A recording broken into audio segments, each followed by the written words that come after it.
Ah, friend. My expression wasn't much better than yours when I first saw this. Your eyes aren't deceiving you. It's her. The famous singer, Robin.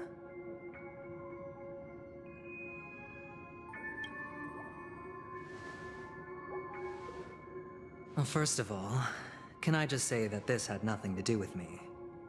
I'm just an unlucky bystander here. The family can testify for me. If you don't believe me, just ask anyone in the Bloodhound family. They hate me and they hate the IPC, so they'd never lie. This is not where the crime happened. What I showed you was a memory. The most basic light cone manifesting tech. Authorized by the Garden of Recollection and owned by the IPC. Did you really think the Galaxy Rangers were outsiders this whole time? Penacony has made a solemn commitment to protect the safety of anyone inside a family dream.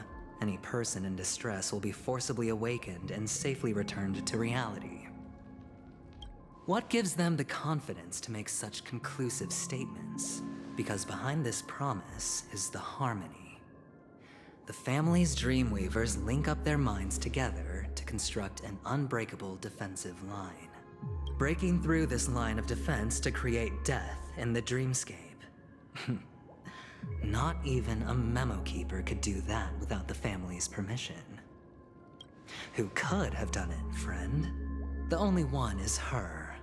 The girl who calls herself a Galaxy Ranger.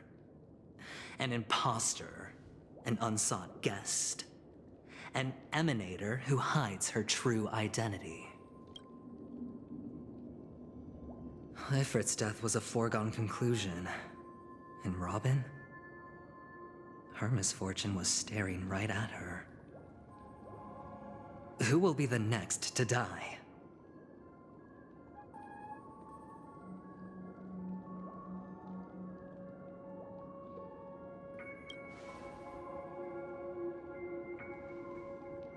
It's fine. Listen to your gut. Building trust always takes time, and I'm willing to wait. I just hope you realize that wherever that legacy is concerned, covert plans are already underway throughout Penacony. Everyone's got their own agenda. Careful you don't get stuck on the wrong side. If I were you, I'd keep my distance from Acheron. After all, any schemes out in the open are always going to be better than a monster in the shadows, right? Who's to say there isn't an even deeper conspiracy lurking beneath the surface? Memo Keeper, I think our little deal is finished. Aventurine is telling the truth. This memory is a real one, and there's no sign of any distortion grafting on. The IPC is not the Garden, and there are real limits to what they can actually do. But you know all this. Friend, let's not beat around the bush here. The thing is, I want to reach out personally to team up with the Astral Express. I told you I'm just not interested in scrambling for the legacy. I just came to Penacony for work. I'm here to retrieve some lost property for the IPC, if you catch my drift. I'm talking ownership of this frontier prison. This has all become a bad debt thanks to the cancer of all worlds. The IPC has tried sitting down for negotiations time and again, but the family wouldn't even take our calls. You have no idea how difficult these people are to deal with. Put it this way. They've hushed up the existence of death before, so they can definitely cover up any news about Robin's death. It'll just quietly float off like a bubble and pop. Nobody ever being the wiser. That's not fair, right? So then, friend, I need your help.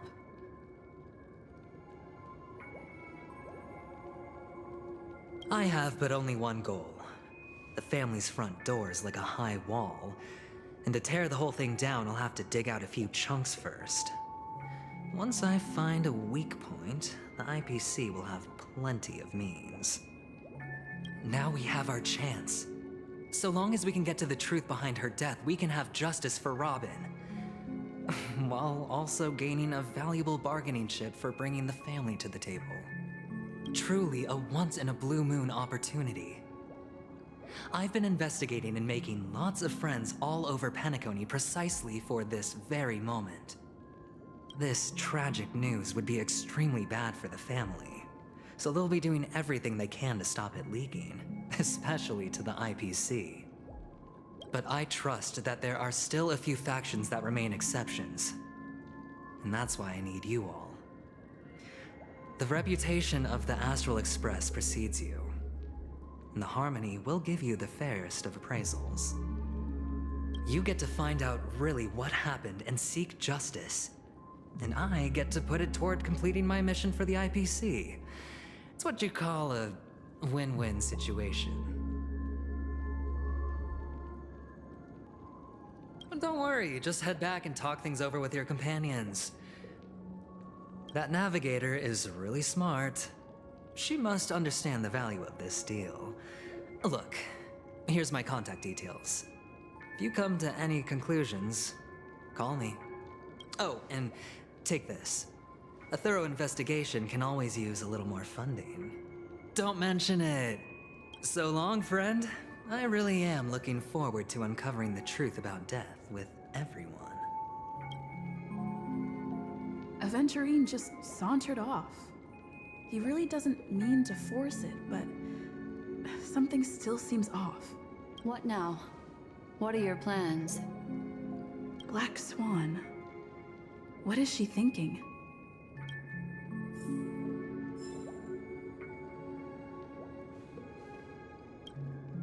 On the surface, this doesn't look like a bad deal for you.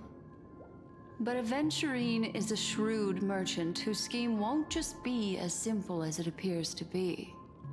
He doesn't know about Miss Firefly yet, but judging by your reaction, he may have noticed something going on and deliberately shifted topics to the truth of death to try and pull you in line with his way of thinking. That's quick thinking and very sound logic. Aventurine is no fool, and working with him definitely has its dangers.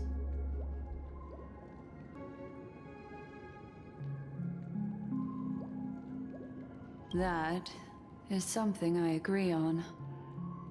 Anyway, be careful out there. There's more than one way to blaze a trail. In a dark forest beset by wolves, ensuring your own escape to safety should be your primary concern. As for the other questions,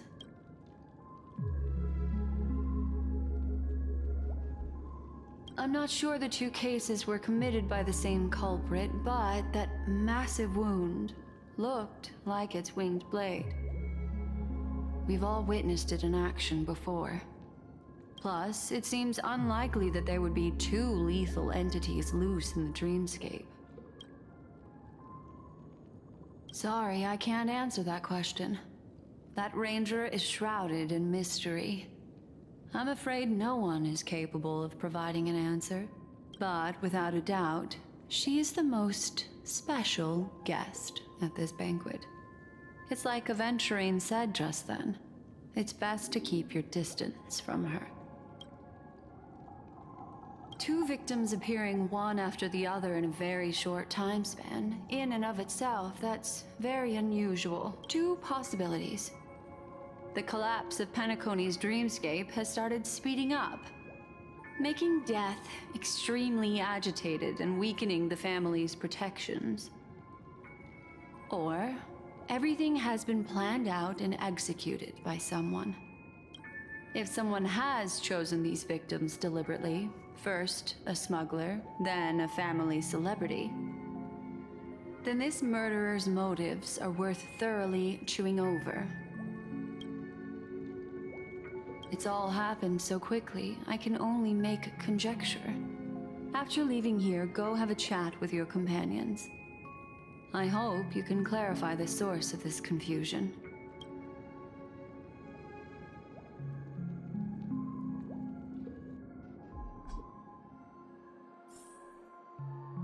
Come, This way. It's a short walk. Don't get lost.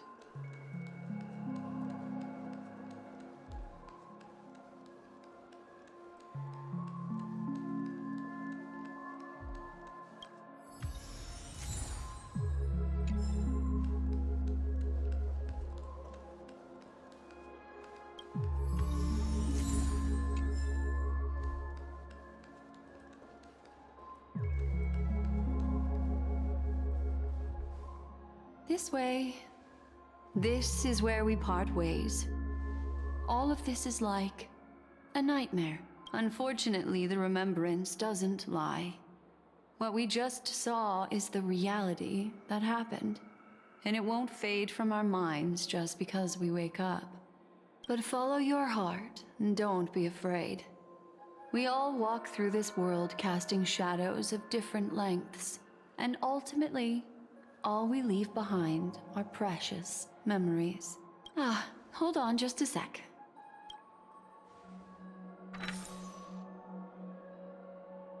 There you go. A small parting gift.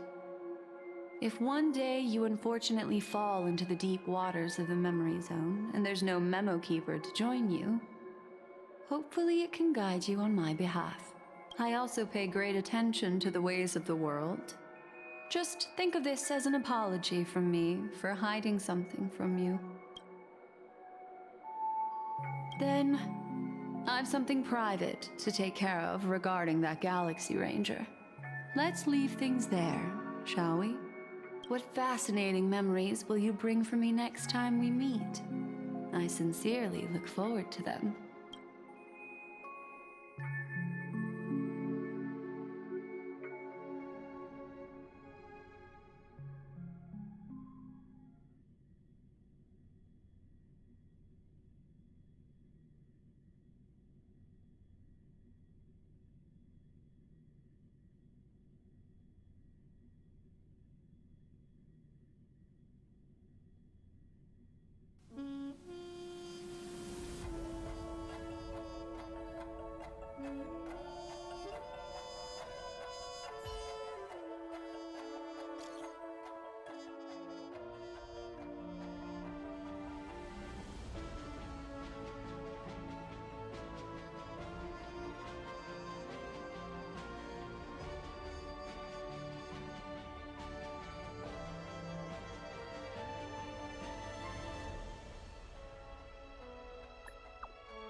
A family rep.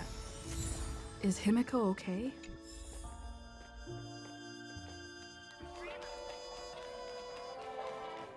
So much has happened. I should take a moment to gather my thoughts and wait for everyone to arrive.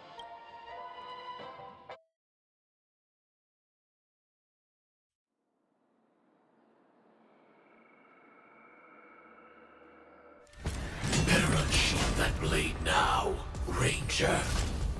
Do you still dream, Hunter? Of those slain by your hand?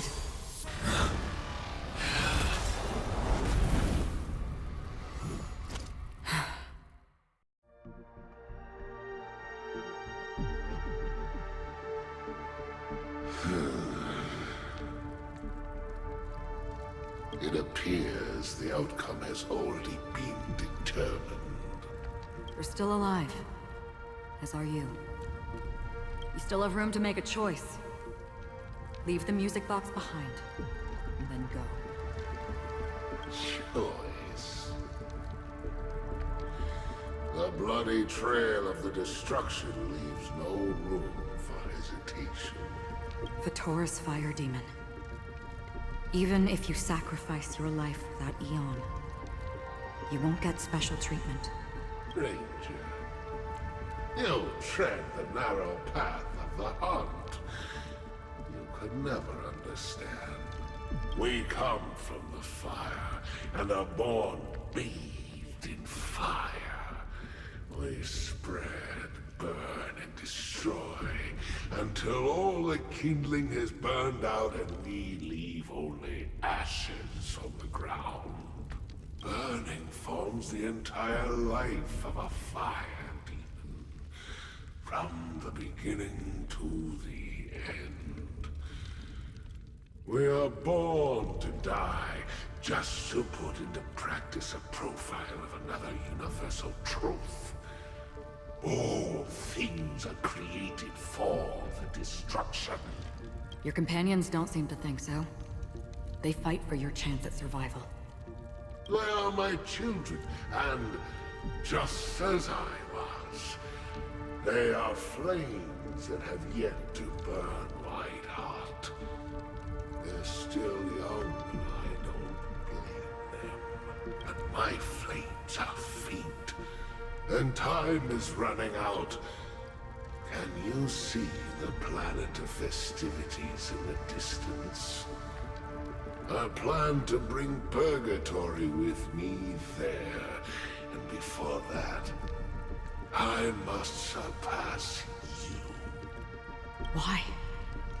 Because on the path they have forged, you have traveled farther than I have. Emanator. You cannot hide your true identity. Draw that sword, for we shall indeed remain here, bound to fight a decisive battle to the death, for I choose this.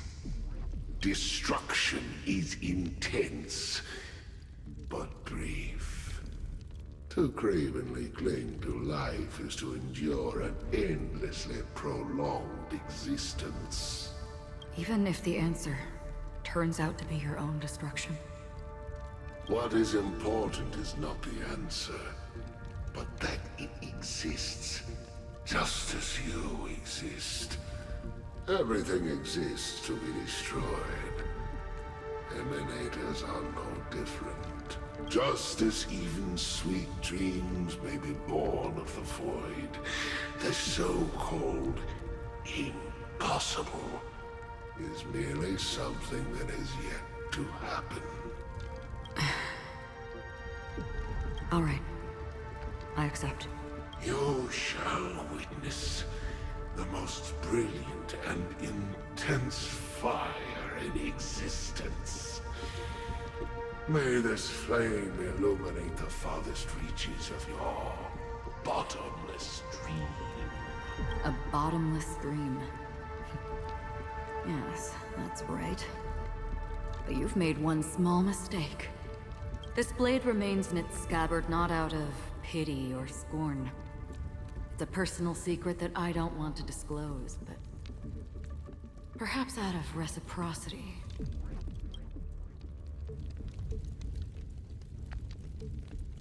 I'll reveal the truth to you. The hunt is not the path I truly follow.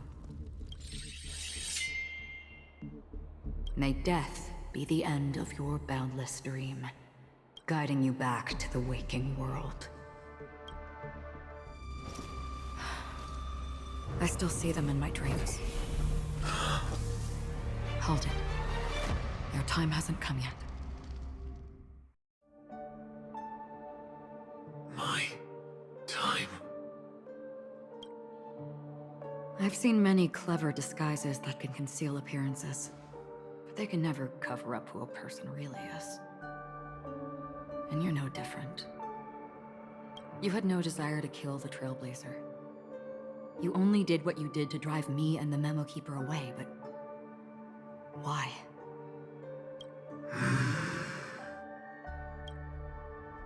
Did Destiny's slave make you do it? You know, Elio. I thought this is just the kind of thing that'd get written into your script. My script has always been brief. Other than that, Anything beyond that is unnecessary. He knows my nature. There is but a single destiny from which no one can escape. And until then, I hold the privilege of choice.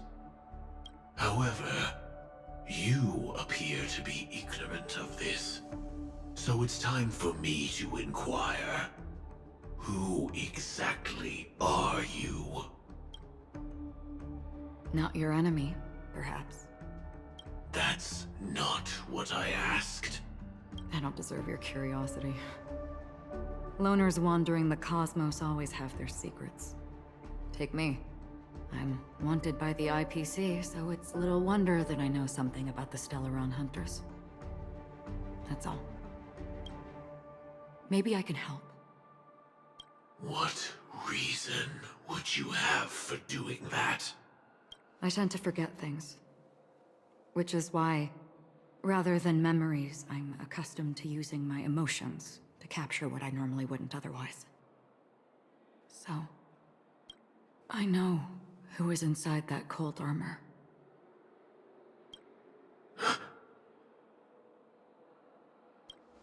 How about it? Ready to take off that armor and sit down for a talk? It's not yet time. I don't need help, but I can give you a suggestion that would make things better for you and me. If your goal is the Watchmaker's legacy, then go look into the family. Not only are they covering up the existence of death, but they're burying the past and the truth about what happens inside the dreamscape. Already on it. And the Astral Express is no enemy of yours. I know that. I just never expected to hear you say it. What's next, then? The Trailblazer's been taken by Black Swan.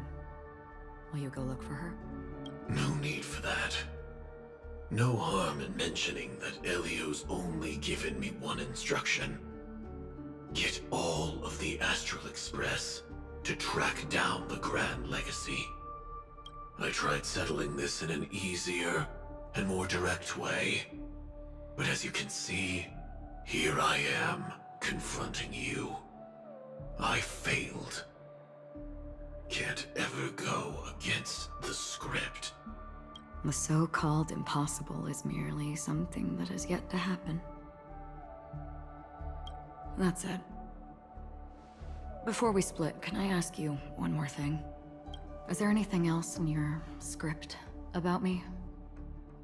I'd like to know what kind of footnote I get to leave in that future foreseen by destiny.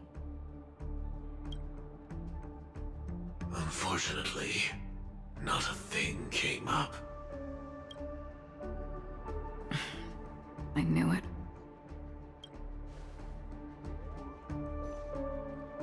Hang on. I don't. Don't. What? Your first question was, do you still have dreams about everyone who died because of you? I don't. Never have. I was born without the ability to dream.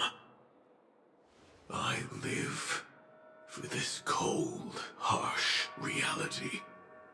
For a little light, and to burn, to keep on burning, until I turn to ash. So, I really envy you. Is that so? Then you're already living in the waking world.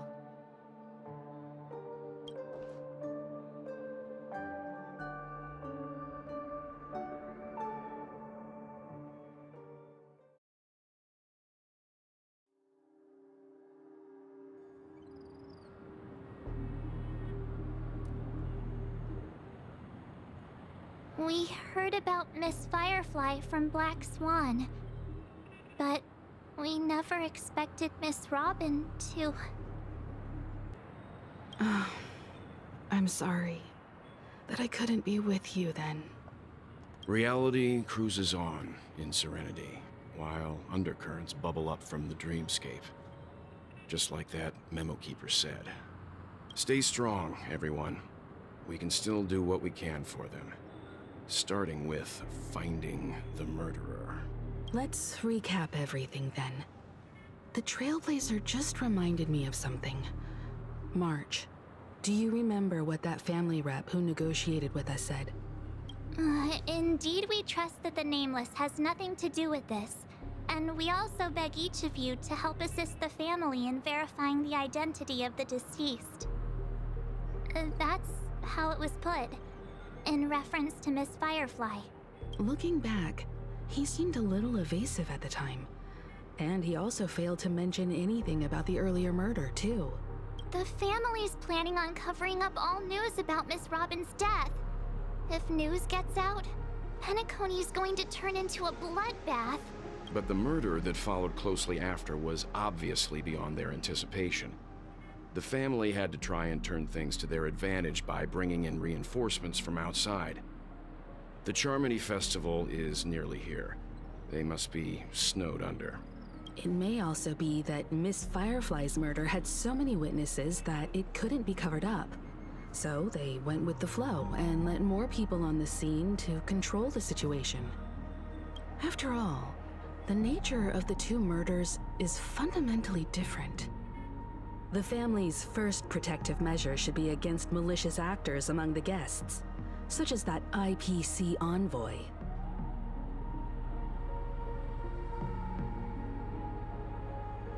Indeed, he was particularly concerned about that Galaxy Ranger. Are we missing the forest for the trees here? I always felt that Aventurine's reasons for accusing Miss Acheron were highly subtle. Can we believe him? At this point, I'm afraid the only ones we can trust are ourselves. Look, let's try to gather intel first and then list all the possible outcomes we can. Then we go through them, eliminating contradictions one by one. The fewer facts remaining, the closer we are to the truth. I've still got this sense of foreboding. It's like we're stuck in a whirlpool, spinning around that legacy even after everything that's happened. This time we're playing the role of a real detective. But before we start, what are we going to say to the family and Aventurine? As I see things, the family harbors no ill will towards the Astral Express. If they didn't trust the crew, they wouldn't have casually commissioned outsiders to investigate a case that's, in all likelihood, a scandal. Plus, this is the family's turf. Teaming up with them should make things easier for us in the future. As for that Aventurine, well, I'd like to hear your thoughts. He's complex. He deliberately slow-played his hand during negotiations while running circles around us all the while. He appealed convincingly to both reason and emotion. It wasn't forced, but the intent was obvious. Still, it's good to have contacts among all this uncertainty. Aventurine showed his skills, and as far as our interests are aligned, he can become a reliable ally. We also need to keep a certain distance from the family. Never let them get too close. Teaming up with the IPC helps balance that out. If either side makes a move, we have the option to pull out. So you suggest accepting Aventurine's proposal to team up? Yes. It's risky, but we can only wait until both sides have played their cards before making any further judgments. I get why, but there's a whole lot of bad guys and girls around here, and I'm worried about getting stabbed in the back. She's been bullied a few times now, and I can't stand it anymore.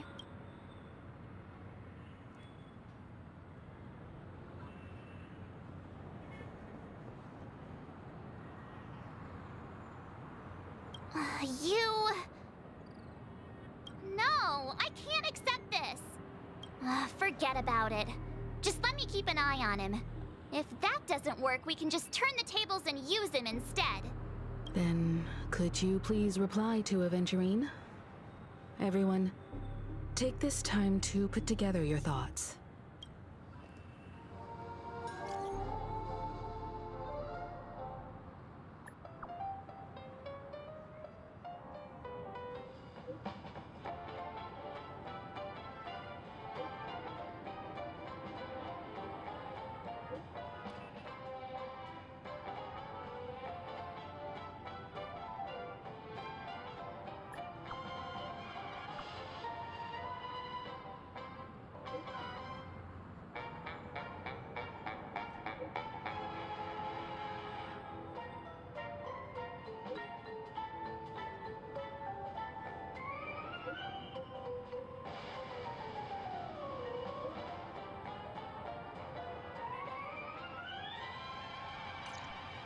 Looks like Aventurine is happy with this outcome. Let's tell everyone about it. Aventurine's goal is to try and recapture Penacony for IPC. To do this, he'll have to bring down the family in its entirety to create a big enough chance. The existence of death will be covered up by the family. So how does he plan on taking them down? It's gotta be something important enough that everyone will notice. But it also can't be anything too out in the open.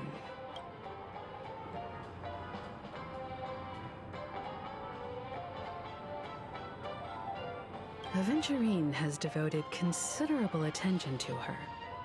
But this Galaxy Ranger, we know hardly anything about her and can't rush to any conclusions. He's definitely going for the family, and it's just a matter of how. The harmony is strong in Penacony, and almost impossible to take on head-to-head. The fact that the IPC dispatched Aventurine shows that they do not intend to simply play by the book here. An attack on the hotel guests? Unlikely. Penacony's guests include quite a few bigwigs known throughout the whole cosmos. People who not even the IPC would dare take lightly. Aventurine is a shrewd merchant, and there's no way he doesn't know that. I was also considering this possibility. Especially because he respects you so much, and has sought you out before a few times. Perhaps he's also unsure of your intentions and is probing you. I'm just speculating. In any case, we have to be careful when handling Aventurine. He's skilled at reading people and discerning the right moment to strike. Also, he's clearly a born gambler if he's willing to go all in to win.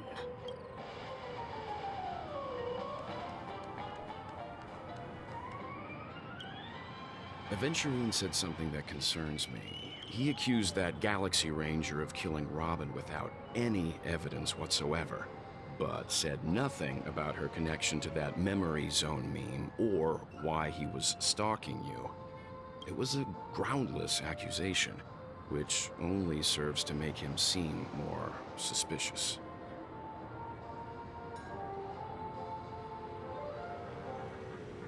Maybe Aventurine's goal was never to gain our trust. Maybe he wanted to foster a feeling of enmity towards Acheron and make the situation more volatile. Two birds, one stone. However, I asked Dan Heng back on the Express to confirm that story about the Annihilation Gang and the lost messages. It wasn't something that Aventurine made up out of thin air. You've met her many times now. What's your impression of Miss Acheron?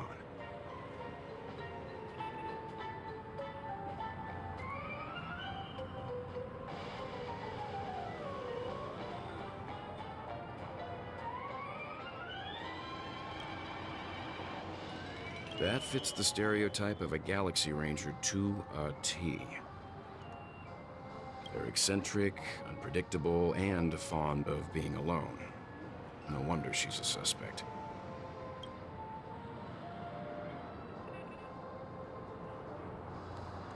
I really love Blockade.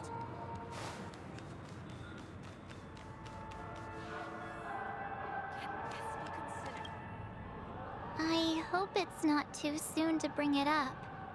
But I feel like Miss Robin isn't actually dead, but that she's still alive and well. Somewhere. That everything's just some horrible prank. Because aren't we supposed to be inside a dream? How could someone die in a beautiful dreamscape like this? Shouldn't only good things happen here? Whenever I see the Grand Theater, I just can't stop all these thoughts from flooding my head.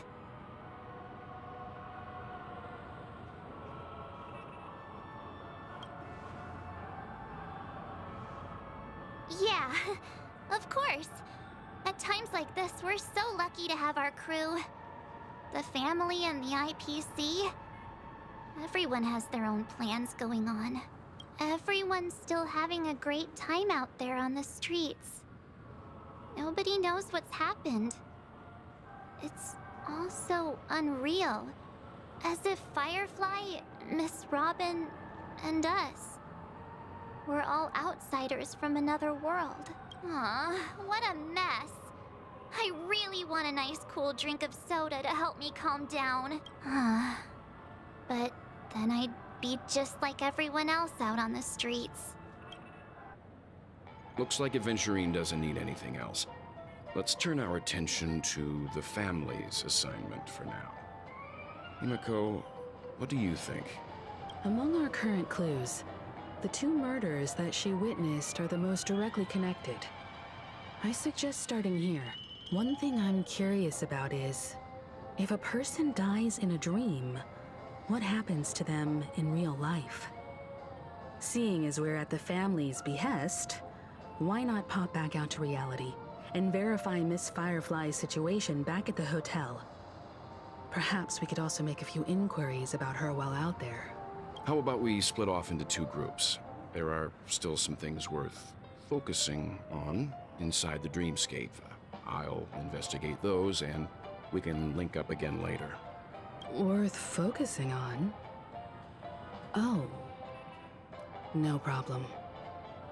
I'll leave it to you then. Huh?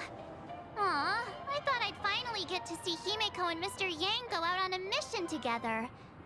Oh well. Take care then, Mr. Yang. I will. Keep in touch.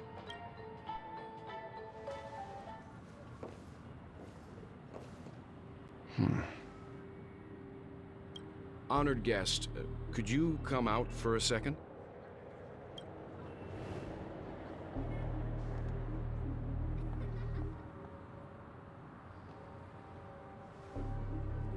I'd be embarrassed too, getting stared at like that. Forgive me. My name is Welt Yang. I'm one of the crew members on the Astral Express. I believe you've met my colleagues. Welt. Is there something about my name? First, don't you want to know my name? I already do, Miss Acheron. You're a prominent figure in Penacony. What are they saying about me? Some claim that you're the real culprit behind these murders, that the Annihilation Gang's tragic fate at the banquet was a result of your blade, and that you're now attempting to unleash another bloodbath on Penacony. The Annihilation Gang. Ifrit of Everflame Mansion. Tragic fate. That Duke turned his dying body to flames and sacrificed his life as a martyr. He was a determined and heroic pathstrider. Not even a villain should be disparaged like this. And what's more, there were plenty of suspects invited. Do they really think that a blade is more dangerous than that black hole you're wielding? Keen intuition. Not even the family managed to point out the truth behind this cane. So you must surely know, Miss Acheron, that peering into a black hole is not a wise move. As a potential threat, your knowledge of us has reached uncomfortable depths. Reveal your true identity and intentions. Otherwise, brace yourself for gravitational disintegration. That shouldn't be necessary. But if it makes the Nameless feel less defensive, I'll be happy to abide. Believe it or not, Galaxy Ranger, Acheron. Those are the names I go by to this very day. My trip to Penacony is solely to fulfill an old, final request.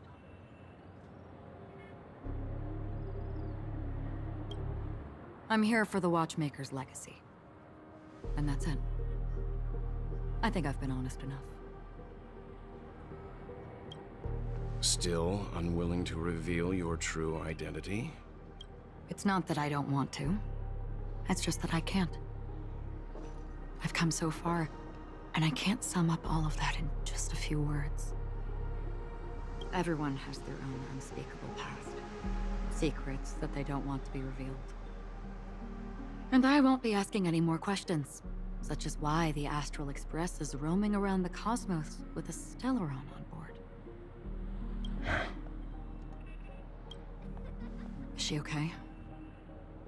That memo keeper didn't do anything, right? She's fine. Let's just stick with the topic. Gaining my trust depends on how much you're willing to reveal. I've run around many different Penacony dreamscapes just to try and find that legacy. And during this period, I came into contact with quite a few guests. In the process, I gradually came to realize the secret of Penacony may be closely related to the Trailblaze. That's why I've come to ask for your help. I don't have enough proof yet, but I'd like to speculate something. The source of all tragedy lies within the family. If you could trust me, we could find the proof to support this claim together. Mr. Yang, I think you've come to the same conclusion, haven't you? Let's leave it at that. For now, I'll choose to believe that you bear no hostility. Share your findings with me, and me alone. I don't want vague conjecture to interfere with other people's judgments before we find solid proof. Mm-hmm. By the way, would you like something to drink? Before we go, how about 2 cups of Wake the Heck Up? No, 4 cups. Because the conversation coming up will last forever.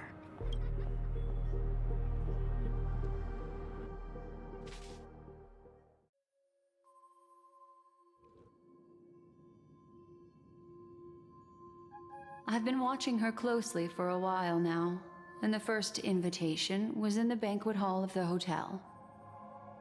She just sat in one corner, keeping silent, chugging down a couple cups of Wake the Heck Up. I told her it's a pungent, bitter beverage, not the taste of sweet dreams. Only for people allergic to Soulglad. And she said, Really? But I don't taste any difference at all between them.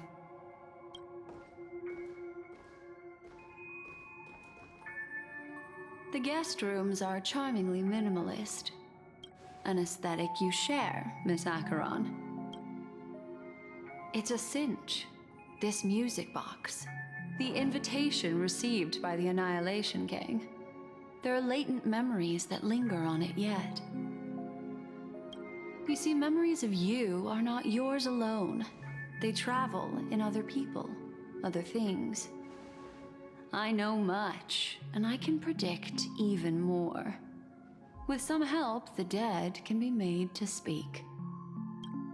The Annihilation Gang, that band of desperados who all disappeared after meeting you. What exactly happened to them? Well, let me reveal all.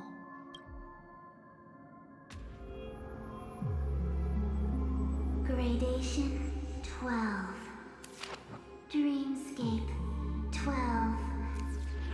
Father, I dedicate this to you. Well done, Dubra. Wherever they go, shall be met by annihilation. There it is. It's hazy, but it's Ifrit's voice. The other one is probably his progeny. This is the residual memory from when the invitation was first delivered. They were abruptly interrupted. Then, what happened next is... They sought refuge in a land of sleep, merely wishing for undisturbed rest, away from the storms. Children of the flame, this marks your rite of passage. She won't be necessary. I alone am enough. When have those on the path of destruction feared death? The Everflame Mansion has set out on a journey. Those poor people, they have no idea what lies in wait ahead of them. Memory recovery is going well, but slowly. She'll be here soon, and time is short. There's nobody else here, so there's no need to be delicate. In fact, I think I'd better go all out.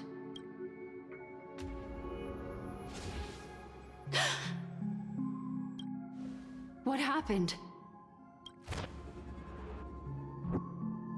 The memory after that is blank. How is that possible?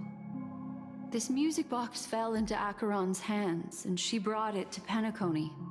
That's a fact, and that's how it should have gone. But along the way... it's like it's been erased. Who's done this? Who are you? Who are you? It's... No. Is this not a memory? Oh, a memo keeper.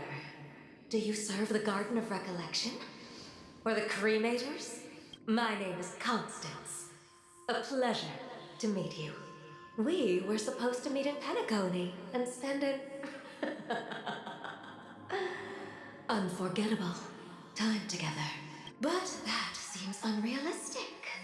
Dolly is not welcome on the banquet store, and I don't need a coming-of-age ceremony. And you? I know what you're looking for. Want her secret?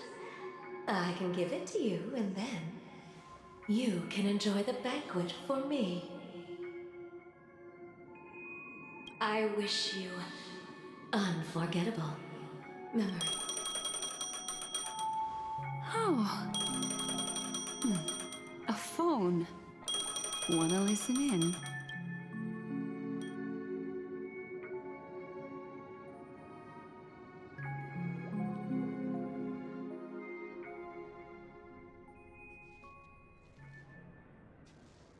A few days ago, the IPC made an announcement. Under the watchful guidance of the Marketing Development Department, and in accordance with the Interstellar Peace Charter, the independent Sigonian sovereignty has hereby been established, and shall take a legislative seat at the Interstellar Congress. The formation of the Sigonian sovereignty is of great historical significance to the Sigonia system. This move puts an end to the planet's long and bloody history, turning the sensational Kataka-Avgin extinction event into a distant memory. Sigonia 4 is located in an unclaimed zone at the intersection of the Denise, Prothean, and Dorneau star clusters. The planet's surface environment is known for being extremely harsh, constantly faced with the threat of impact from small-scale celestial objects. This is why very few intelligent species have made this planet their home, dividing themselves into several tribes to eke out nomad lifestyles as they struggle to survive the arid desert wilderness. They have developed their own folk beliefs that are independent of the Eon belief system. Sigonia. Sigonia. Ravenous eye of the storm, spurned by all the gods. Land of rock, but not water. Lightning, but not rain. Blood, but not tears. You beat us with your falling stars. You lash us with wind and storm. You chew us up with the cracked earth. You promised us a land of honey, yet yoked us beneath a sword of bitterness. Oh, Gaiathra Triclops, if thou can hear me, please open up thy 3 eyes and gaze upon this child. When you took his father, my child was still sleeping in my belly. And where my husband went, I too soon must go. I don't ask for a peaceful death. Just for you to tell me, does the baby swaddled sweetly asleep? Does he dream of his mother's heartbeat and the sound of falling rain? Please tell me whether this life is all just a fleeting dream. Otherwise, why would this child be born to face impending death? Mommy! Mommy! Mommy! The rain! It's raining! Raining?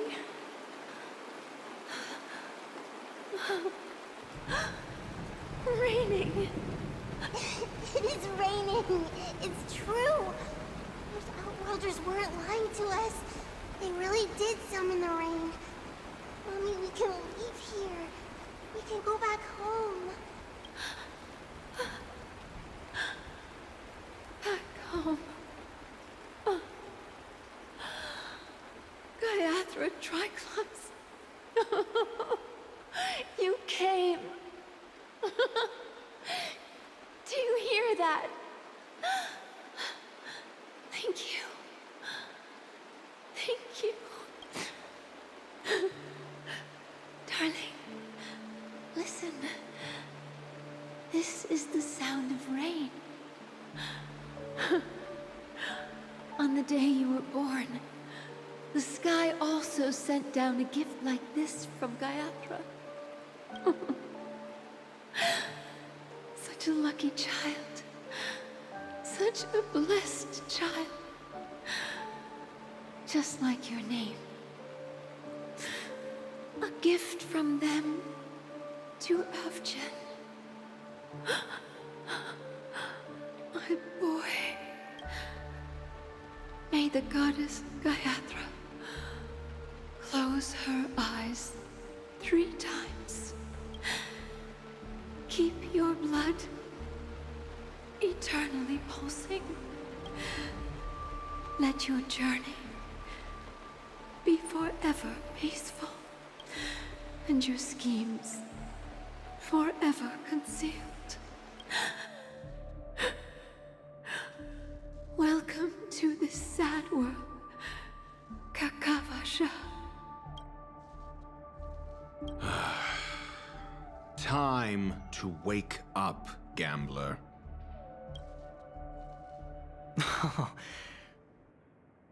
Oh, heavens.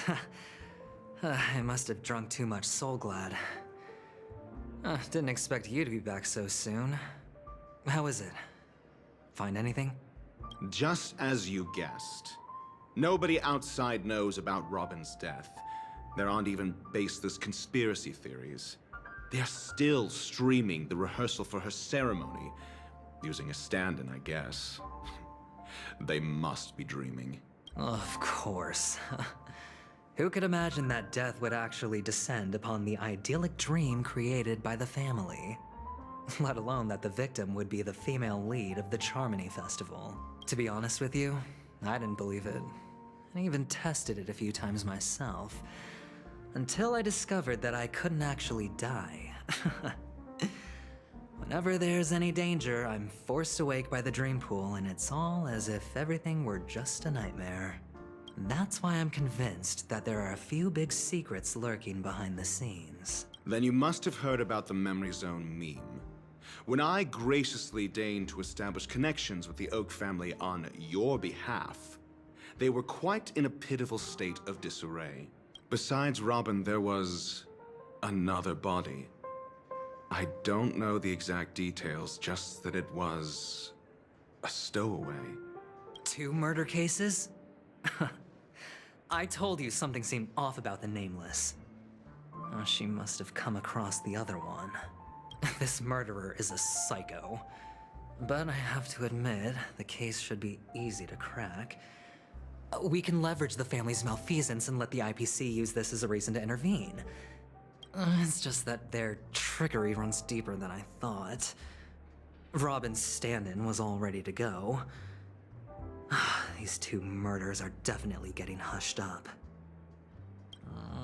What should we do? Let me think.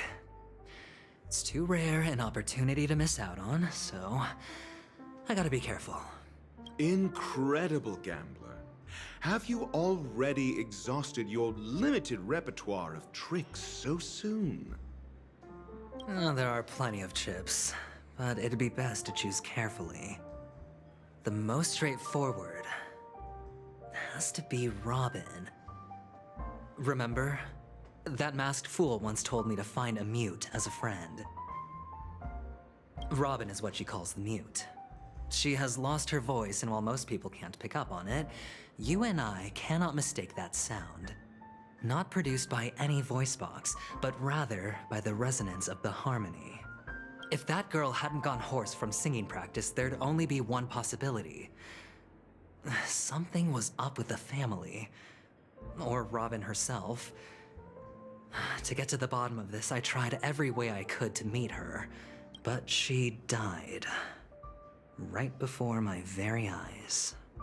A complete and utter loss. Incidentally, it seems to have resulted in your rather undignified arrival on the interrogation stand. There were eyewitnesses at the scene, and the family, in their graciousness, has tentatively accepted your alibi. However, for the foreseeable future, you shall, regrettably, find yourself under the vigilant watch of the hounds. Well, things aren't looking too optimistic, Doctor. Starting to break out in a cold sweat. Do you reckon there's still any chance of a comeback, given how things are? A probability? Yes, it exists, but it verges on the infinitesimal. To phrase it in a manner more befitting the vernacular of Penacony, you're dreaming.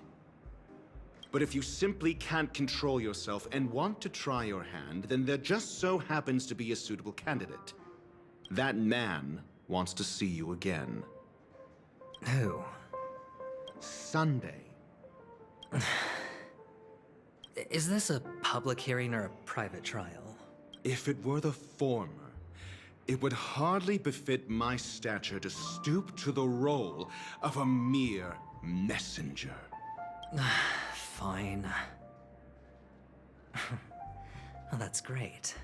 It's all great. You see, the dead can't talk, but the living can. Ratio, I'm convinced now that there must be something wrong inside the family. Oh, just you wait and see. That man's sister has died. He can't sit on his hands. Well, without any further ado, let's set off. Lead the way. The show is about to begin.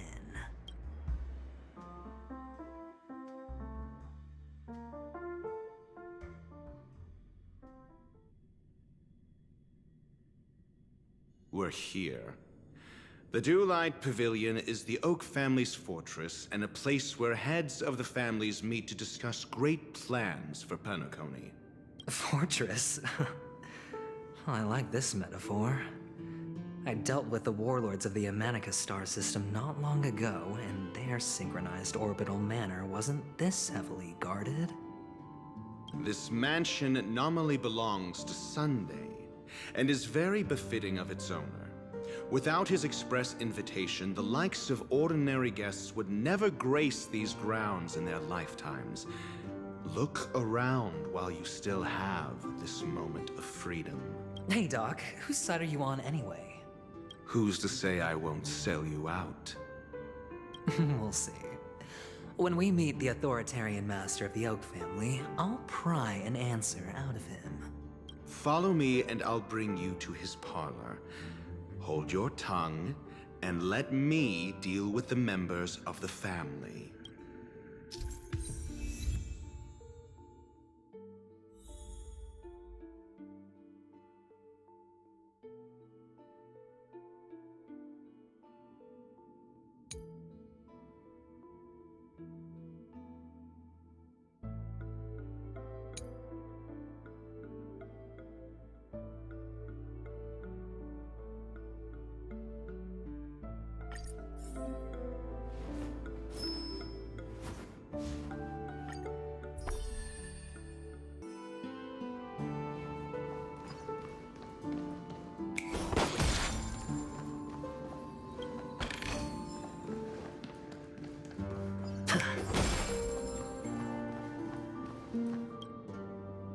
You two, that's a place of business. No entry.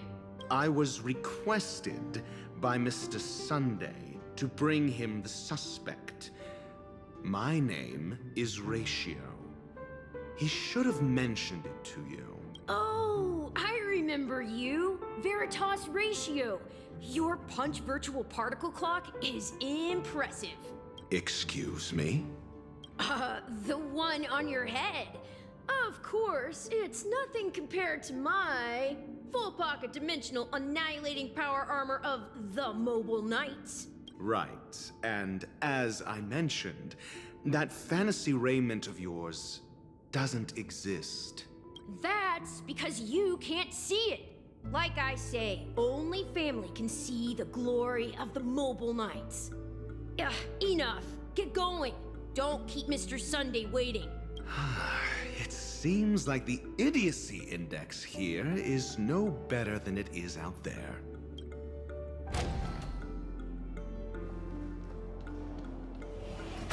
A dead end? The door is shut tight.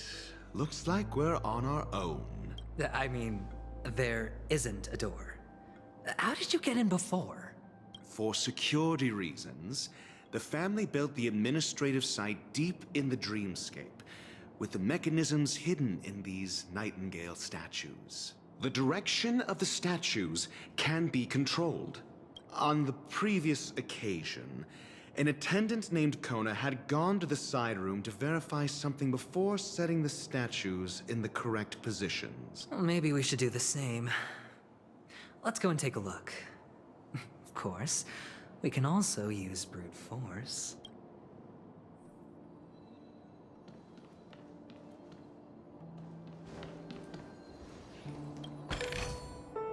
A reward with no risk? I'll take it.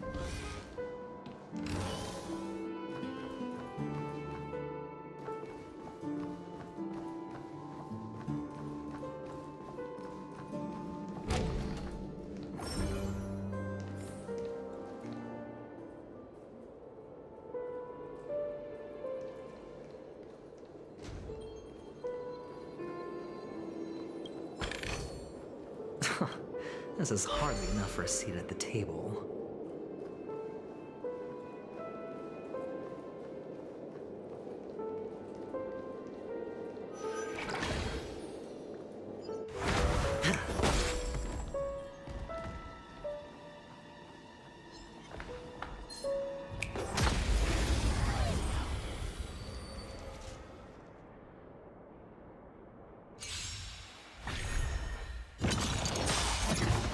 This battle is unavoidable.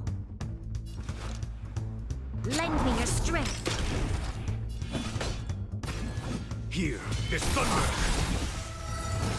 Troublesome. Spend freely. Need a doctor?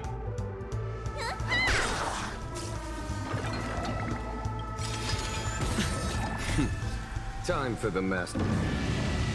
Show no mercy. Conflict is pitiless.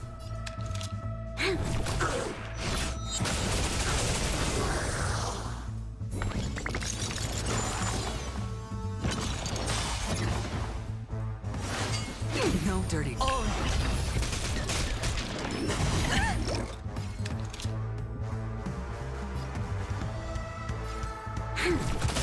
Hedge your bets. A foregone conclusion. Here is thunder! Let me tend your wounds.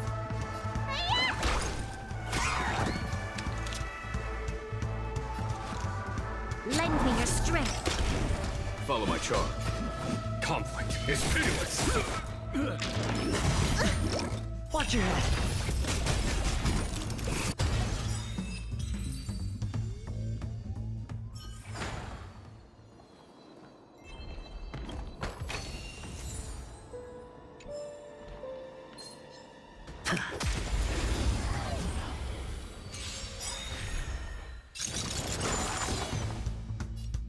The dice have been cast. Bust. Or maybe I'll take it all. We've entered the storm. To guard and defend. Crush them. A fork. Time. Show no mercy! Here is thunder!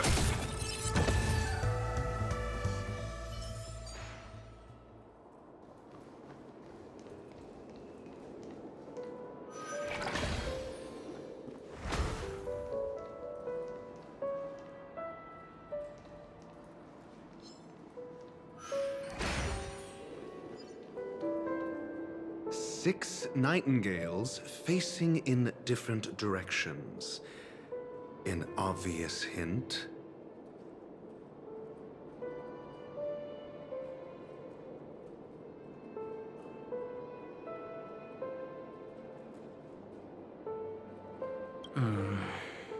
But are these nightingales? They are. What's wrong? How can nightingales be so huge? They look more like torment eagles to me. There are no eagles in the five families, only nightingales.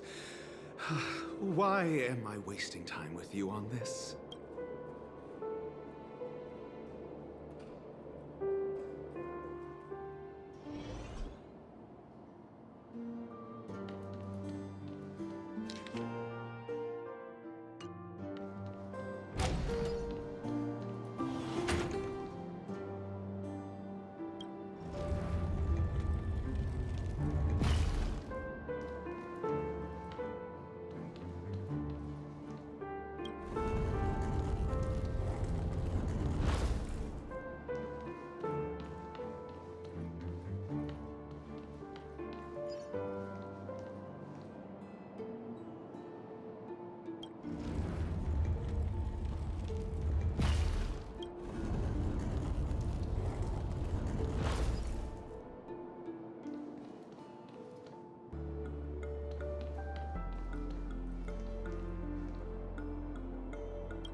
Just as I thought. Here's the correct answer. A truly miraculous discovery. Perhaps I should offer you the chance to join the Genius Society. Really? Well, I thought you'd given up on that already. I was being sarcastic. Can't you tell?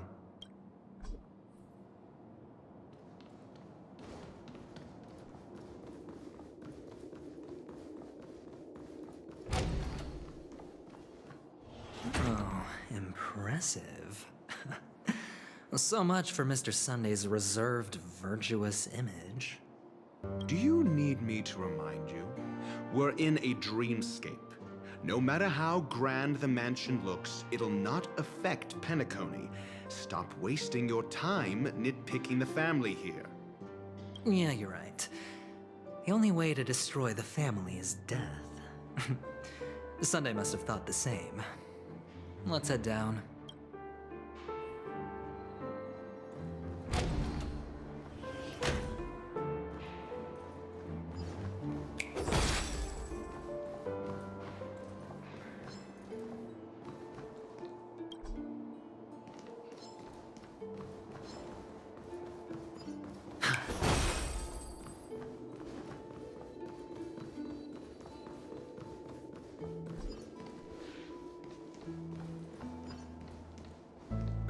Hold on.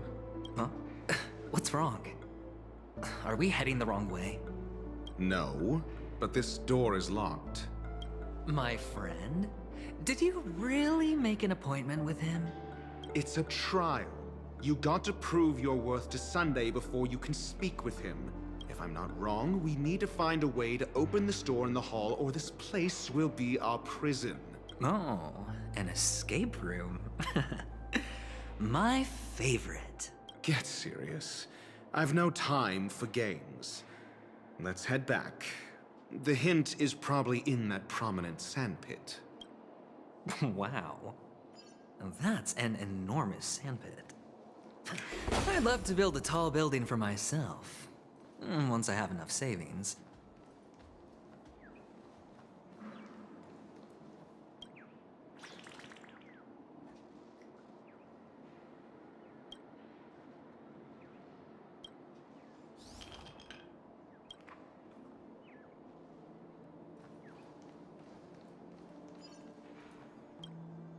Oh, look. There's a noticeable gap in the model.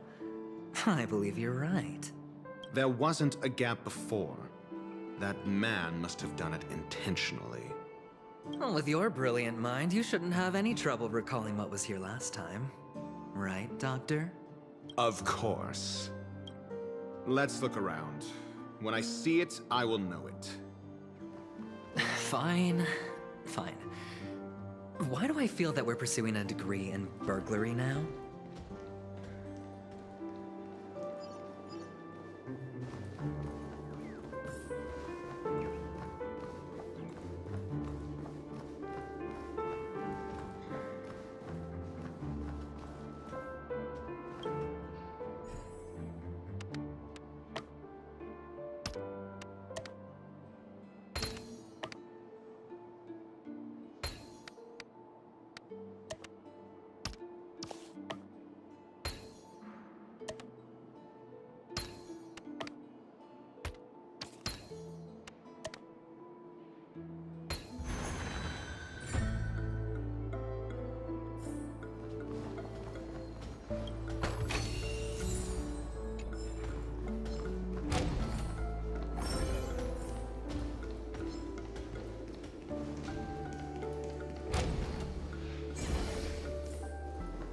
Found it. This is it.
Huh.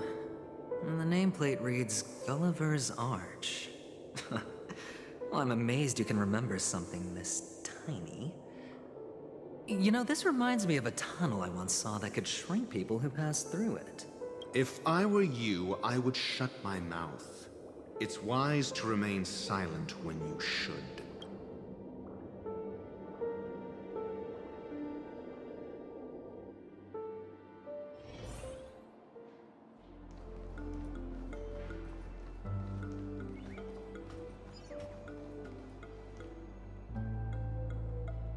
Oh, this reminds me of one of those building toys. You know, with the blocks. I've never played with them before. I wonder if it's more interesting than stacking chips. Oh, look. The gap is closed. And it fits perfectly. So, what's next?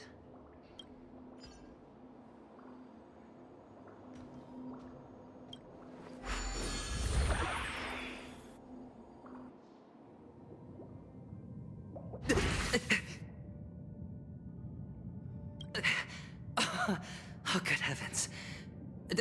Did I shrink? Am I still in a dream? Indeed. Oh, Doctor, you're huge. It's me! Down here! In the sand pit! Oh, actually, I think we could make this work for us. Just find a way to slip me into Sunday's collar, and I'll infiltrate the family just like that. Oh, fine. I was just kidding. Let's find a way to open the door.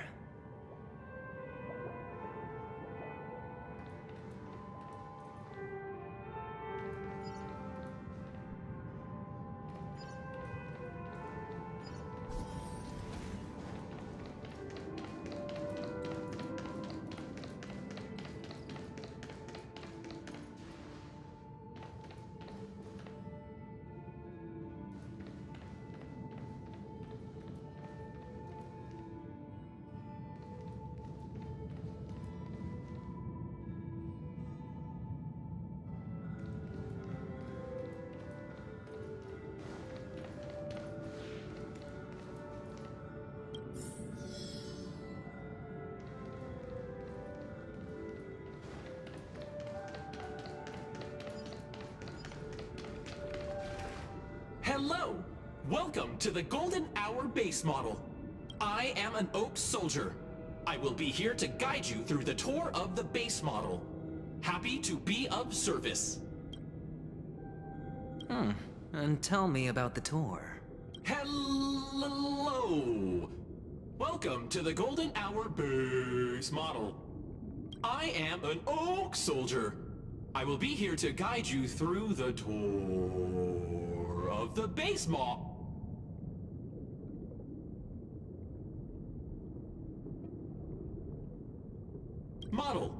Happy to be of service. Generating guide. Please wait patient.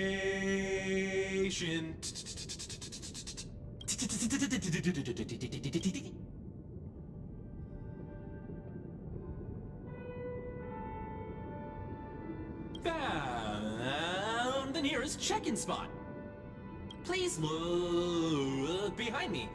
A capsule machine model.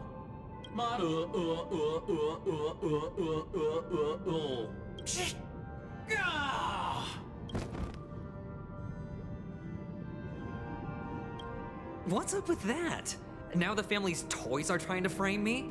I didn't do a thing to it, Doc. You've got to be my witness.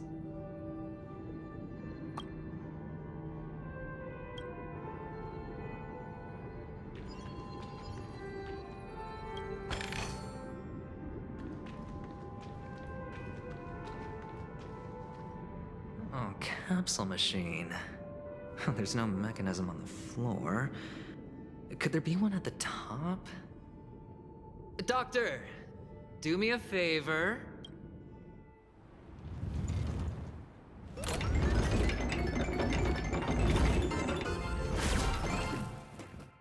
So, I was right. These models have interiors that look exactly like the real buildings. The only difference is that no one lives in them. Funny that Sunday puts a miniature that makes him seem like a giant by comparison right where he can see it first thing in the morning. Insecure much?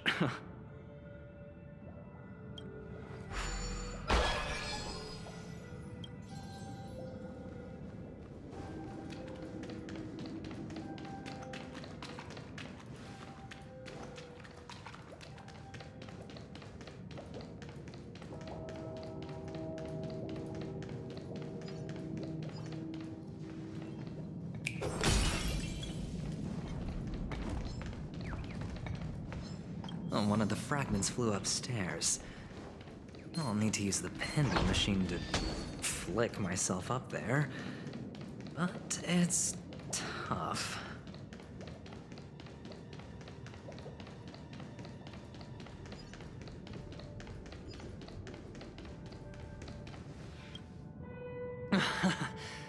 Oh, great. There's another pinball machine base here. And it's empty too. Doc! I'll need your brain power again. There's no need to yell, I can hear you. The pinball machine must be hidden somewhere in the hall. Like the arch. Wait here, and I'll be back in a minute.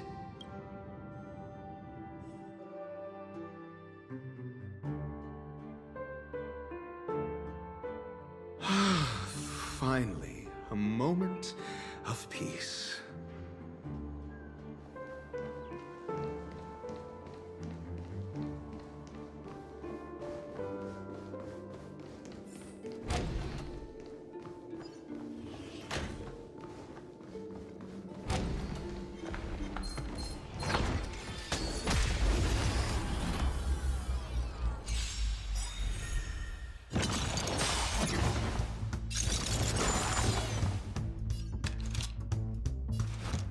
Lend me your strength. There's no time to lose.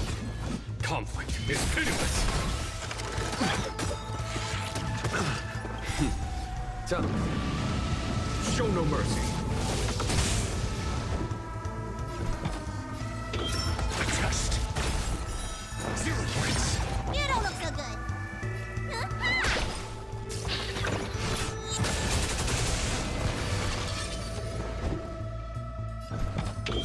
Answer me. Trail. Follow my charge. Here is thunder. There's always a weakness.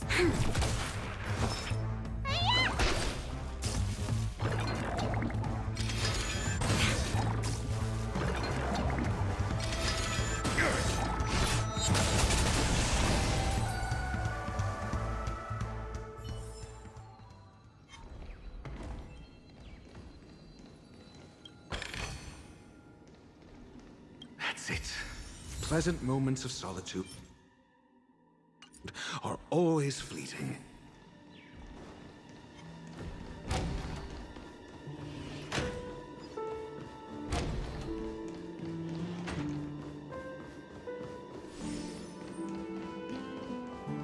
Oh, you're back. Just place it here. Thank you.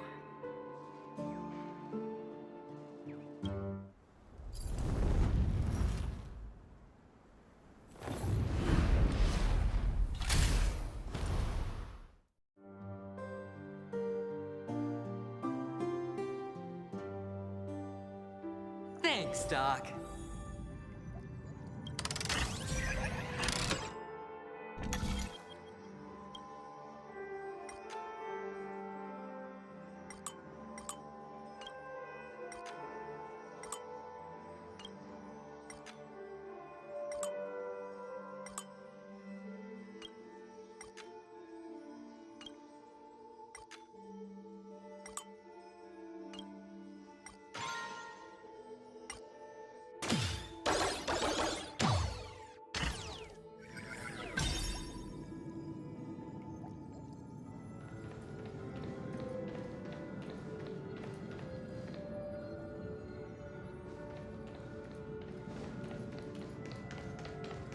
Horatio, you should come in here and take a look. The view here is breathtaking.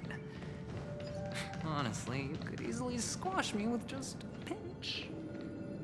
If that is your wish, I will do so without a moment's hesitation.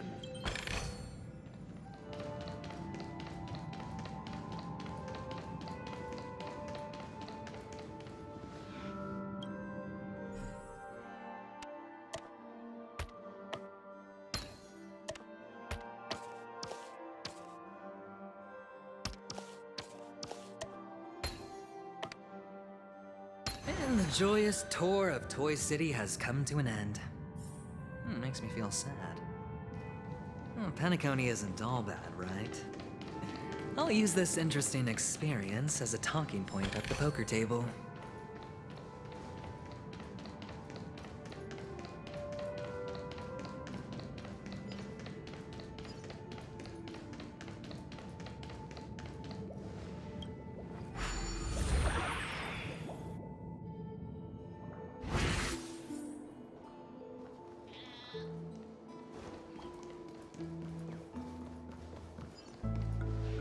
It's a pity you made it out of the sandpit alive. Sunday is just beyond this door. From my limited understanding, he's not someone easily handled. Are you prepared? Yeah. Only I believe he's the one who should be prepared to face me. Tell me about your plan. I don't have a plan. I'll just play it by ear. There are only two kinds of bargaining chips when dealing with people. Benefit or fear. Looks like sincerity isn't in your dictionary. Am I not sincere enough? There's no need to emphasize it. We've got to make good use of death. That man's sister is dead. He won't be able to turn a blind eye, and that's fear. And I'll help him find the murderer. He can't do it due to his status and position, but I can. And that's benefit. On what basis do you believe he's incapable, necessitating the delegation to someone from a rival faction, the IPC? Simple. Because that murderer could very well be a traitor hiding inside the family. Do you mean the Galaxy Ranger whom you accused previously? That was just an excuse, good doctor. There's something wrong with that woman, and we need someone who can keep her in check. It's better to minimize the variables outside our control while we execute our plans. Moreover, I need to know her identity. If I'm lucky. She could be an important pawn. And it's good to have more helpful friends when dealing with this matter. But honestly, the murder case is likely unrelated to her. I believe my standpoint. There's a rat in the family. Otherwise, why would Mr. Sunday arrange a private meeting with us? This isn't an interrogation, but a secret negotiation. We'll see. Using Robin's death as a bargaining chip, I'll win back my freedom and power. In the end, I'll ruin this beautiful dream and create the grandest death. If the chance of winning is just beyond this door, even if that chance is close to zero, well, you can't win if you don't play, right? Ah, the charming audacity. To think that you, of all people, might emerge victorious, dear gambler. 3 chips are enough. All or nothing.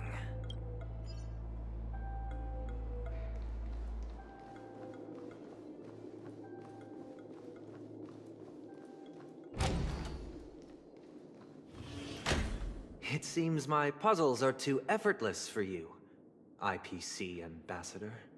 I appreciate your words. And I see you put a lot of effort into welcoming me, Mr. Sunday. However, this is no way to greet a guest. Well, this isn't an invitation, but a summoning.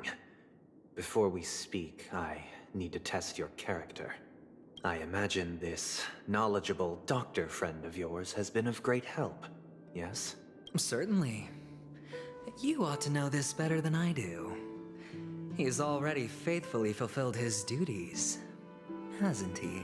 Yes, the doctor has assured me of your noble character. He considers you, like himself, a virtuous person who can be trusted by the family. I have come to know you very well as a person, Mr. Aventurine. You're diligent, generous, and willing to cooperate.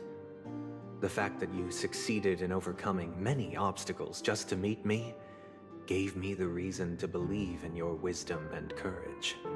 But there's one thing I must ask you. That is, you've used your wisdom at the wrong place to meet the wrong person and put yourself in a situation where you shouldn't be, witnessing a tragedy that shouldn't have happened. You don't look too well. Am I making you anxious? If not, then it means I'm on your side. If I wasn't mistaken, you'd just made a serious accusation against the family. No, you weren't mistaken. For depravity is creeping in around you. There's no need for us to be evasive. Let's talk about your sister. Your sister's talent is unrivaled in the world of show business. As you know, her voice has been out of tune since she returned to Penacony. What's more disheartening, she can't sing anymore. Who could be responsible for this? Many suspect the culprit is among the outsiders, but I know you hold a different opinion. Now your noble status has become a shackle, preventing you from apprehending the murderer and avenging your sister's death. You're feeling anxious because you're out on a limb. But don't worry, I'm on your side. I'm immensely honored by your concern for me, Mr. Aventurine. Since you're so selfless and generous, I believe you wouldn't ask for anything in return, would you? Well, naturally, you wouldn't incur any loss from this. I just want to reclaim what is mine. My liberty and the personal items under the family's custody, the bag of gift money, and... the box in which the cornerstone is stored. That's right. Cornerstone. I've heard it's a treasured asset of the Strategic Investment Department. A sacred stone that seals the Preservation Emanator, granting significant power. And every liquidation specialist holds one. For an object so precious, it probably comes at an even higher price than other forms of recompense. Well, I'm sure you're aware of the high level of risk I'll be undertaking to bring the truth to light. Mr. Aventurine, when you're out and about, do you always make adjustments to your appearance? Your tie should be on the center line. Your shirt must not protrude from your vest. Your trouser creases should be perfectly straight, and always aligned with the tips of your shoes. Of course. But I don't, because it's not appropriate to do so in public. You should make sure everything is presentable and in order before leaving the house. I'm not the kind that takes risks. The cornerstone must be in the custody of the family. No room for negotiation. Please, don't let me turn you down twice. Sure. The gift money is good enough. I suppose you wouldn't mind that. After all, a merchant can't function without a bargaining chip. You compromised quicker than I thought. Unfortunately, it's a gambler that needs a bargaining chip, not a merchant. I can give you your gift money, but before that, I want you to tell me. The fact that you can decisively forsake the box you asked for, what exactly is stored in it?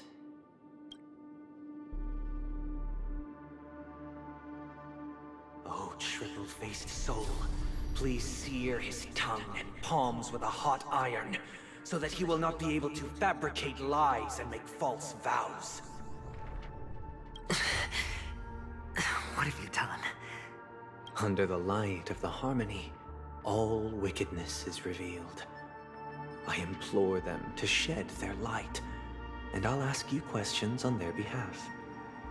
Next, you have 113 seconds to prove your innocence and gain my trust. And if I refuse to answer? You can try, and we'll see if the Harmony rejects you. Question. Do you own a cornerstone? Yes.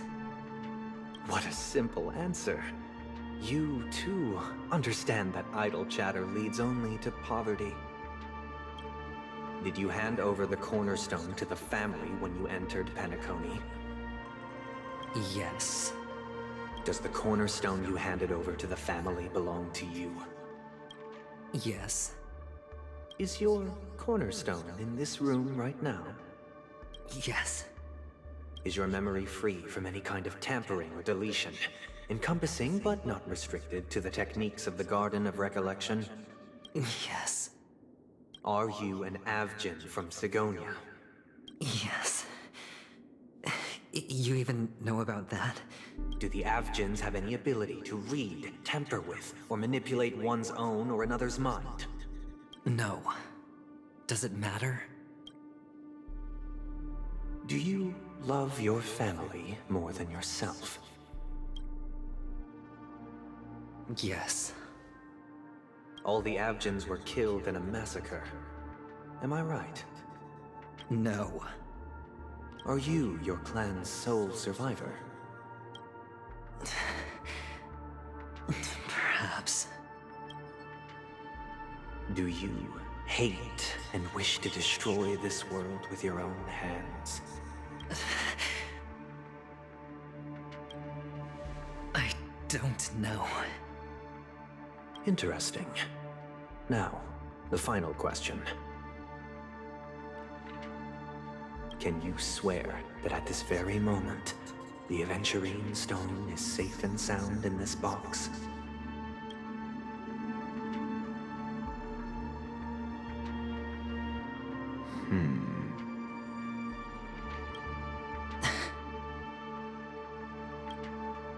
Of course.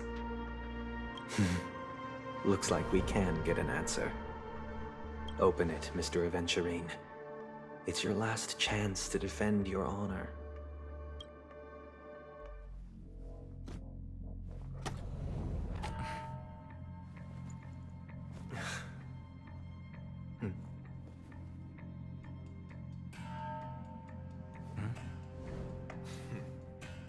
Please.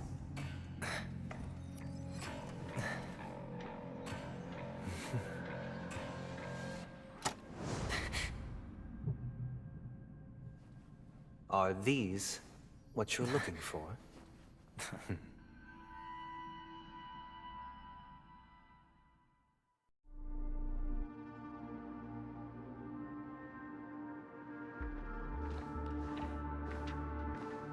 Since you came as promised, learned doctor, does this mean that you are willing to take the side of the family in this farce?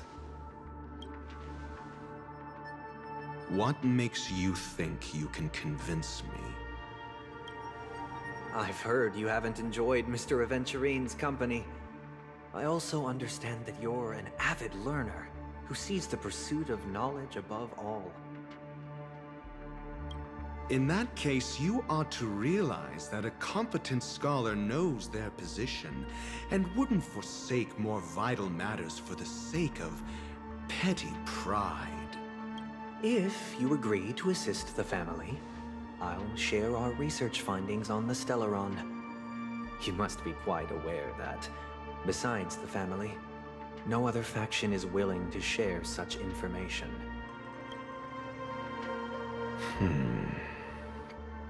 Cut to the chase. What do you need from me? I need Mr. Aventurine's comprehensive plan. Haven't you confiscated his cornerstone? You can't expect a featherless bird to take flight.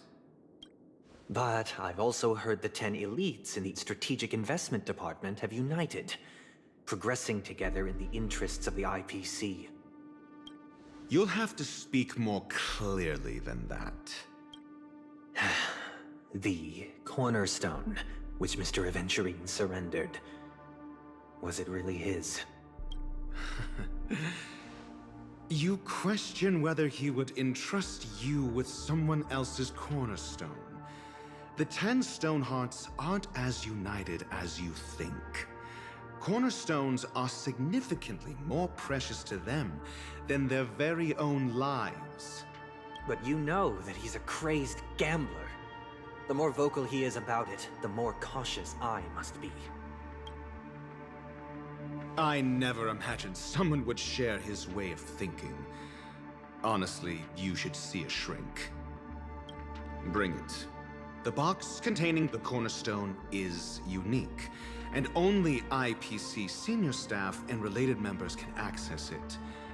But I happen to be among them.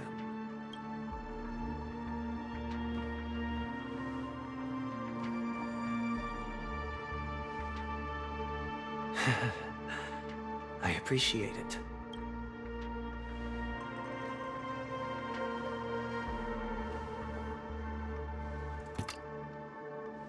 Unfortunately, your guess is correct.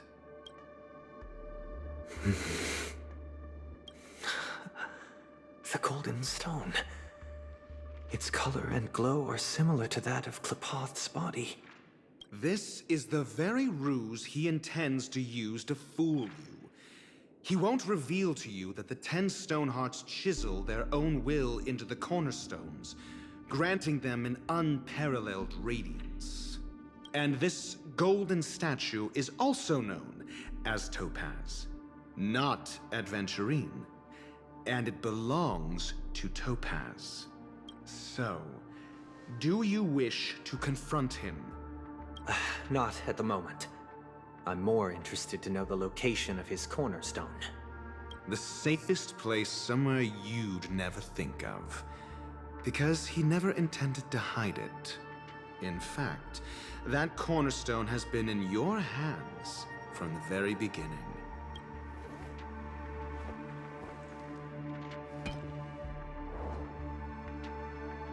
I see. This bag. Mixing a cornerstone, more precious than life itself, with a bunch of worthless jewels, disguised as a gift of money waiting to be confiscated, is indeed in line with Mr. Aventurine's style. Then he makes up some trivial excuse, downplaying the matter, and requests the gift money. This is a gamble, one he's all too familiar with, betting on your single misstep, leading to a total loss. Learned doctor, I am grateful for your help. The family will surely reward a righteous person like you. As for the villain, I hope he retreats in humiliation. It was all thanks to your friend with a keen eye that I could add a blot of utter failure to your storied career. Ratio, you wretch. Finally shown your true colors, huh? Oh, and just to remind you, you currently only have 17 system hours left to live. Treasure your remaining time, and savor the delectable aftertaste of defeat. You might as well explain yourself a little more clearly. What I performed on you just now was the Harmony's consecration. You were to show allegiance beneath the illumination of their grace. Yet you acted willfully, uttering nothing but falsehoods, transforming the consecration into a trial. I genuinely see no reason to absolve you from it. Is this what the Harmony represents? But is it built upon constraint and coercion? You misunderstand, Mr. Aventurine. Punishment is meant for the irreverent, but I have seen your resilient spirit, and thus I offer you the possibility of a new beginning. Throughout these 17 system hours, you will be unable to escape the dreamscape, or contact any of your companions. You only have 2 paths before you, and it all depends on whether you can complete my test within the time limit. Should you succeed, you will be able to coalesce into the Harmony and be with your family. If you fail, you will suffer the wrath of the eternal Centurion and fall into an abyss of doom. Sounds like I'm gonna end up the same either way. I indeed do need a servant to help me uncover the evil hidden in the family from an external perspective. I will purge the evil from the inside and bring the real culprits to justice within 17 system hours. When the time comes, compare your findings with mine. If both our findings align, or if you can provide me more insights, then they will truly be able to grant you mercy and honesty. Shameless hypocrites. You took everything from me and still demand the truth? That isn't fair. Your carnival reeks with the stench of cash. Nothing is achievable without it. This is meant to be an act of personal virtue, not requiring the family's support. Your bag is over there. Do as you please. I believe you can trade this bag of worthless jewels for everything you need. That's what gamblers excel at, isn't it? Off you go, Mr. Aventurine. You are free. I will wait here for your good news.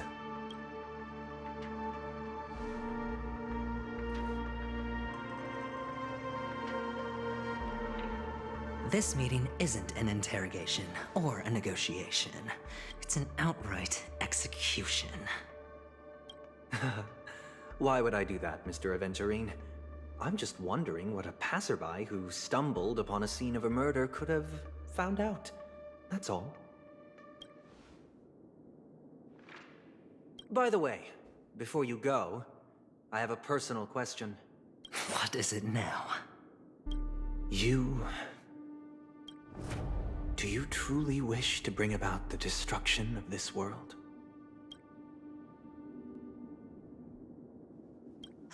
Kakavasha! Where did you go? Oh, are you injured? I got it back, sister. You went to look for them? That's too dangerous. It's just a necklace. It's neither food nor water. We can survive without it. But I can't live without you, little brother. Promise me not to look for those catechins again, okay? Sister, don't be afraid. The catechins are fools, but I'm smart.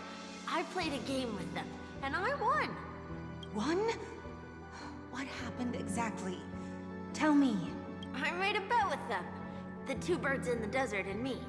Who will die first? I won. They suspected me of cheating, but I didn't. I won fair and square. Of course. Of course you'd win. You've always been a lucky child. Gaiathra Triclops must be watching over you. But that's no reason to push your luck by going up against those bloodthirsty, cruel catechins. Have you forgotten how Mom and Dad... Look, this is just a necklace. But Kakavasha, you are my only family. I'm sorry, sister. I thought you'd be happy. Because Mom left you this necklace. There'll be no next time. It is important. But not as important as you, my dearest brother. I don't blame you, but you must remember what Mom said. Pain and poverty are the trials of Gaiathra Triclops. She has also granted us a chance.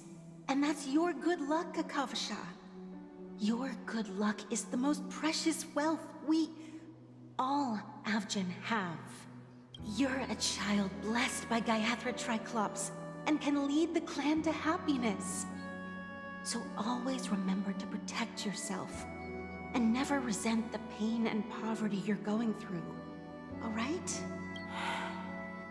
Listen to me and swear to Gaiathra Triclops. Okay. We'll swear to Gaiathra Triclops to protect this wealth. But sister, if Gaiathra Triclops was really watching over us, then why did she not protect Dad when he was swept away by the quicksand? After all, Dad went to the Catechins' land only to prepare for Gaiathra Triclops' offerings. And where was Gaiathra Triclops when Mom was shivering in our arms? Mom was still pleading for Gaiathra Triclops' forgiveness under her breath, until the moment she closed her eyes. Sister, everyone praises me for being smart, but I don't get it. If every rainpour was Gaiathra Triclops' forgiveness and grace, then how bad were our sins? So much so that we were born in this world of death?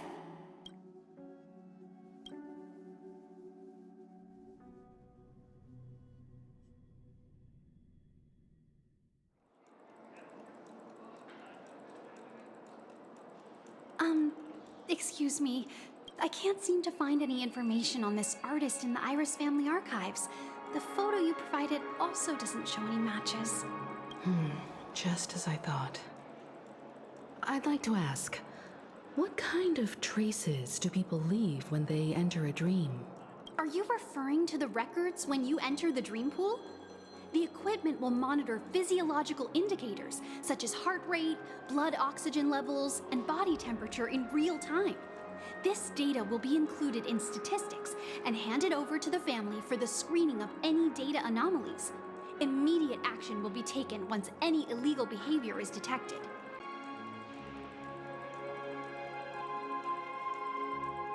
I apologize. The hotel does not have access. This information is managed by the Bloodhound family. We can only gain access if there's a problem. Looks like nothing can be found here. At least we know who to look for next. We can ask the Bloodhound family for information. Thank you for your assistance, Miss Allie. By the way, is Miss Robin doing fine? We are looking forward to her performance. Fine?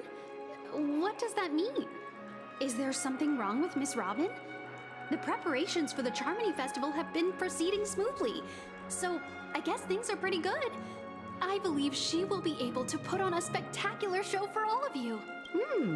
I'm sure. Sure enough, no one knows about Miss Robin. I'm not surprised. But that Miss Firefly is truly mysterious. There's no information on her in the hotel system, even if she's a stowaway. She should have a disguised identity after entering the planet. She's also in the running for the legacy. How is she going to sneak into the dreamscape unnoticed? Is there any other way to enter a dream? Besides the hotel room's dream pool?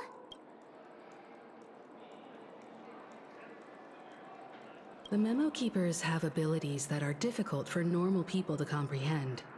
In the memory zone of Penacony, they thrive effortlessly, a fact proven to us by Black Swan. The hacker girl from the Stellaron Hunters used extraordinary means to unlock the Dreamscape Hotel's seal. According to the scene witnessed by her, it is likely that they are behind Miss Firefly's case. The Garden of Recollection and the Stellaron Hunters. Both are possible, but what about the IPC? Since they want Penacony all for themselves, they're bound to have a plan. Who are you guys? The Bravo team has arrived at their designated position, ready to execute armed evacuation operation. Boss, get moving! Armed evacuation? Boss, are you drunk? What do you know? It's more efficient this way. Just don't let the director find out. Act first, report later. Understood? Help! Help me! I spent all my year-end bonus on the snowball! I don't want my name on the department's major disciplinary notice! Hey, check it out! That voice. Could it be the IPC workers from Bellabog? To all guests, the IPC will be conducting special operations within the hotel. Please follow the staff in charge of evacuation to the designated safe zones, where compulsory measures will be enforced. I'll request a beating for you lot! You've been told not to drink during work hours. Take him back to the hotel room. I'll organize a meeting later to properly go over how this incident report should be written. Miss Topaz? I never thought I'd run into you on Penacony. Long time no see, Astral Express crew. Aventurine has told me a lot about your happenings. Huh?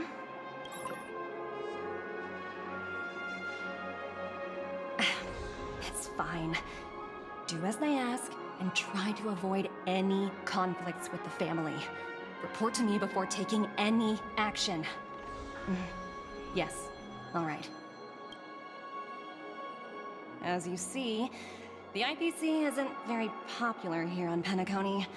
Cordiality from the family is a mere facade. The former frontier prison has turned around and cuffed its shackles on the IPC staff now. Only Aventurine, who carries an invitation, is allowed to attend the banquet. An entourage like us, we can only sit around in the reality hotel, unauthorized to even enter dreams. No wonder Aventurine's scrambling to partner up with someone. The IPC can't back him up in the dreamscape. His situation isn't optimistic, I hear. You're all helping to investigate some dirt on the family, are you not? Let me know if you need anything outside the dreamscape. The IPC always treats its partners well. Thank you, Miss Topaz. We're on our way to the Hounds to verify some intel. Perhaps you've had dealings with them? Yep. They're tailing us right now. Why not go and talk to them? It'll take the spotlight off me. Being constantly stared at is really uncomfortable.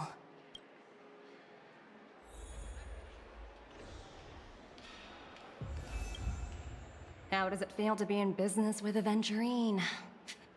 I bet you're not used to it. That's just his style. All or nothing is his mantra.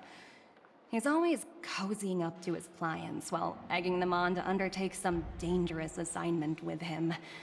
But everyone has their merits, so I won't comment further.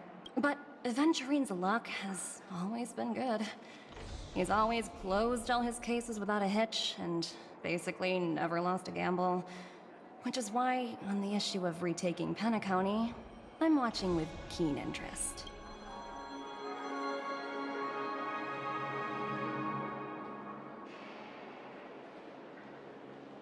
As for the two cases, apologies, but I don't have much info on them either.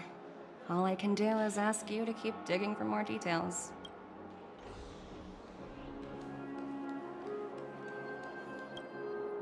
We're carrying out our captain's orders.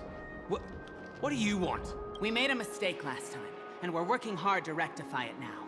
We don't have time for anything else. Surveilling the IPC executive Topaz, ensuring that she stays put at the Reverie Hotel during her time on Penacony. We've got the right one this time. So that's it. They were the pair who were after Firefly at the time.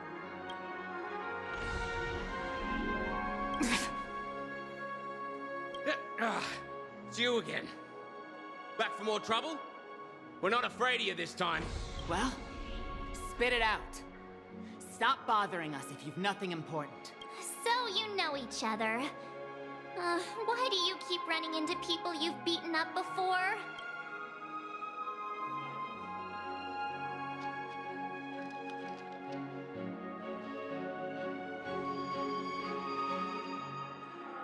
That's right. We're investigating a murder for the family. May we access the hotel's dream pool entry records? Hey! The security officer instructed everyone to shut their traps before he returned from Dream's Edge. What murder?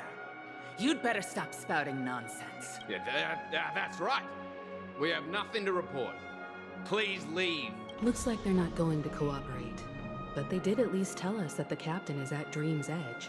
Why don't we just look for the security officer then? It's probably Gallagher, the one she mentioned, right?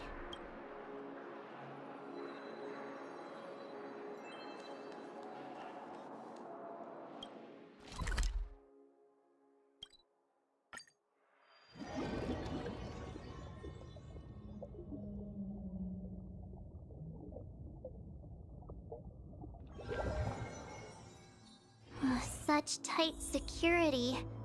I bet they're stumped by the case as well. Gallagher. Gallagher. Where could he be?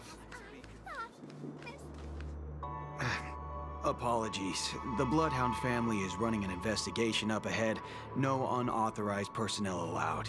Hold on a minute. I think I've seen you before. The gray-haired one. How much trouble have you stirred up exactly on Penacony?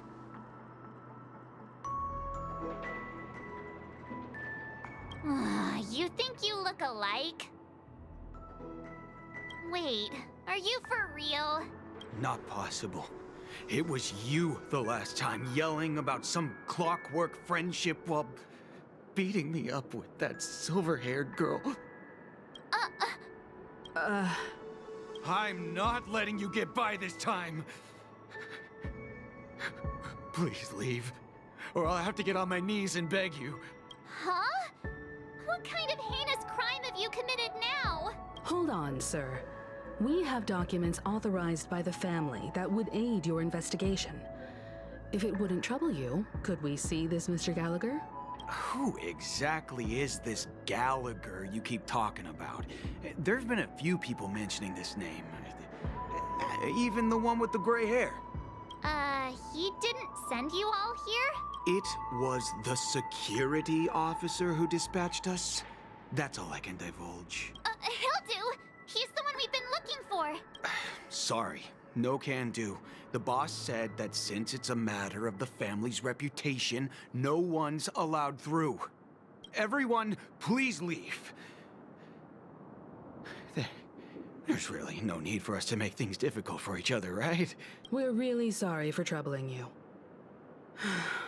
Let's think of another way. Another way. That's it! Didn't they say something about that, what was it? Clockwork? That got this guy to change his mind. Can you perform it again? That, clocky magic. Please?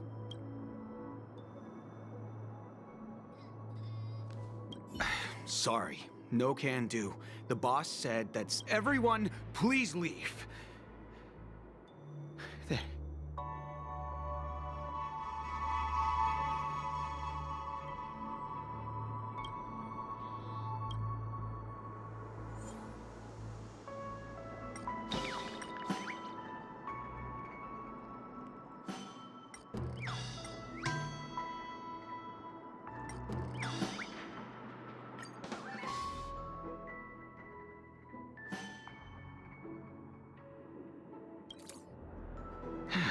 Let me see what time it is now. Whoa, it's this time already. What time to clock out? And no one's gonna stop me. What? Huh? This clockwork trick of yours, it's kinda dangerous. At least he won't be getting in our way again. Let's go find that Gallagher and ask him the intricacies of the case. I was wondering what all the commotion was. Huh. Oh, it's you guys. Welcome. Since you made it here, what can I do for you? Hello, Mr. Gallagher, sir. Judging from your tone, it sounds like you were expecting us. Miss Himiko, you're too polite. There's no need to call me sir. Mr. Gallagher, you even know my name. Of course I do. You folks are from the legendary Astral Express and honorable guests of the Watchmaker.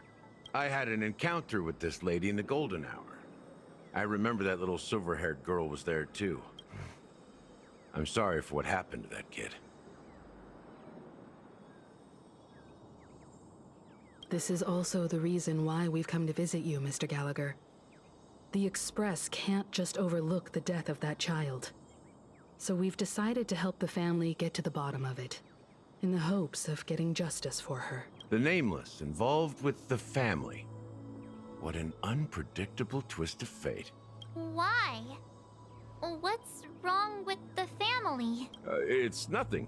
On Penacony, everyone loves the family. No matter how much one resists the beautiful dream, when the time comes, they too will find it hard to let go. Who wants to leave a warm nest? Just idiots, little kids, and inebriated fools. Mr. Gallagher seems to be getting at something. Well, you got it wrong. I'm not. You want to discuss the case? Sure, come with me. This is not a good place to talk. Let's go elsewhere.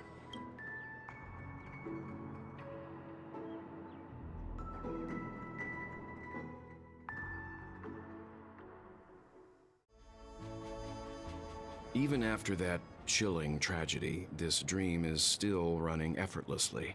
Other than the family of the Harmony, it's hard to imagine any other power in the universe that could sustain a building of such magnitude. The family itself is a huge, perfect building. Like a living idol. Each member of the family sees themselves as a piece of the divine puzzle, revolving around a singular core and a shared ideal. Under their command, they loyally fulfill their roles, offering themselves while also receiving sustenance in return. Interesting analogy.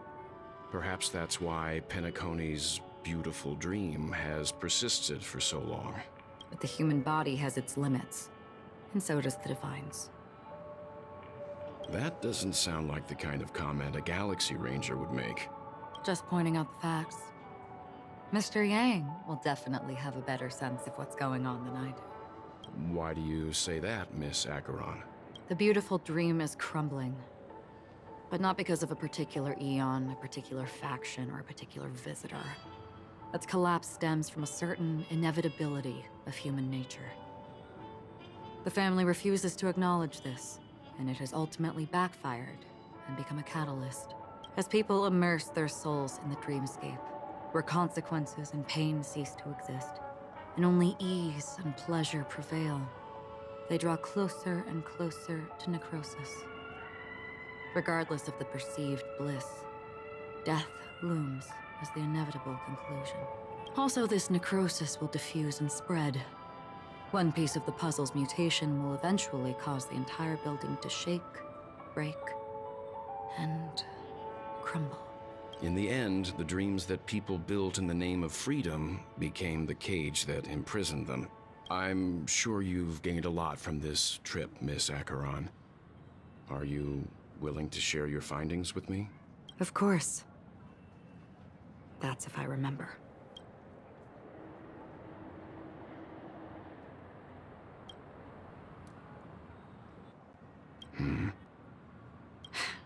Don't mind me. It's just a habit. Owing to events in the past, I've become easily forgetful. It's only when this sword is unsheathed that those hazy memories start to become clearer. Take your time. That should do it. I vividly remember everything that occurred on Penacony. Ask away.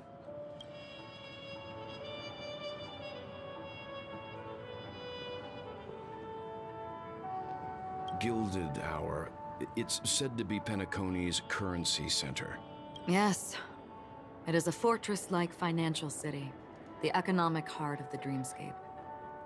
The Pepeshi people of the Alfalfa family are there to keep it running, sending blood that is made from money everywhere on Penacony. Everyone there is exquisitely dressed and always in a hurry. The greatest wish of the local Pepeshi people is for their future generations to work in the Gilded Hour. I've never met anyone who is willing to talk. I could only stand at the crossroads, watching crowds of people hurrying like the wind through the jungle of steel, only to deposit the alfalfa credits that they'd earned into the bank's vault. I don't know if they would open the vault door, but before I left, I witnessed a well-dressed Pepeshi person plummet from the sky, while those around him continued on their way, unfazed. The moment of daybreak. I've heard that's where the Dawn Factory, which processes the foundation of the dreamscape, is located. Behind the dreamscape's song and dance stand many imagination factories. Workers create all kinds of whimsical works day in and day out in their dreams. Then they return to reality and sleep on a narrow bed in a room A far cry from luxury. They say it will suffice. Experiencing the bizarre and motley dreamscape is the best reward. There, I encountered a young woman who had just come of age. The perfect time to indulge in beautiful dreams. Her greatest wish was to one day move to the golden hour and see the magnificent garments she had woven with her own hands. For certain reasons, her wish was difficult to fulfill. But I managed to bring her a garment. I hear the Blue Hour is very romantic. Do you have any tales to share? Perhaps Mr. Yang has heard. There is a large boat called the Eventide, anchored along the Sea of Dreams, where soft music and dancing persist endlessly every night. I ran into a wizened lady there. She was at the dock, waiting for her long-departed lover to return, waiting for countless hours within time that stood still. In the humid sea breeze, she spoke of her own youth. Like many who desired wealth and love, they came to Penacony to pursue their dreams. Alas, her lover's consciousness was lost in the dark depths of the Sea of Dreams. Finally, she suggested we continue our conversation on a boat in the shallows. I agreed and boarded the boat with her. But she never said anything. Her eyes absent-mindedly gazing at the horizon for what seemed like forever. Finally, we retreated to the beach. The dreamscape of chic, luxury, and consumerism, the moment of dusk. My companions have been there too. Then you all must have seen those who are attempting to realize their dreams. Or have realized them. Scattering money as if it were dust and betting it on all or nothing. Everything has a price, and everything can be bought or sold. Even dreams themselves. I saw an Intellitron there, who was preparing to auction himself.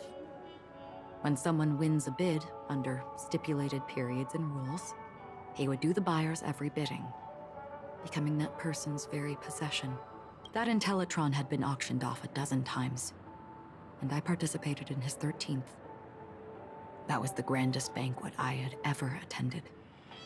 But never again did anyone cast another glance at him. This time around, there were no successful bids for him. This is what I've seen and heard along the way.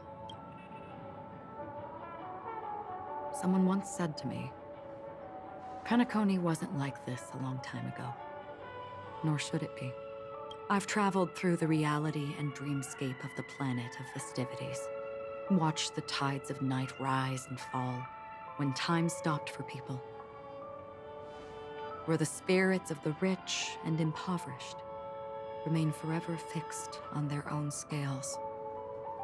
This is why I think the collapse of the beautiful dream is inevitable. There might be a way to change everything. Perhaps. But if this is indeed the world that people desire, if this is precisely why life chooses to slumber, should we still seek to change it?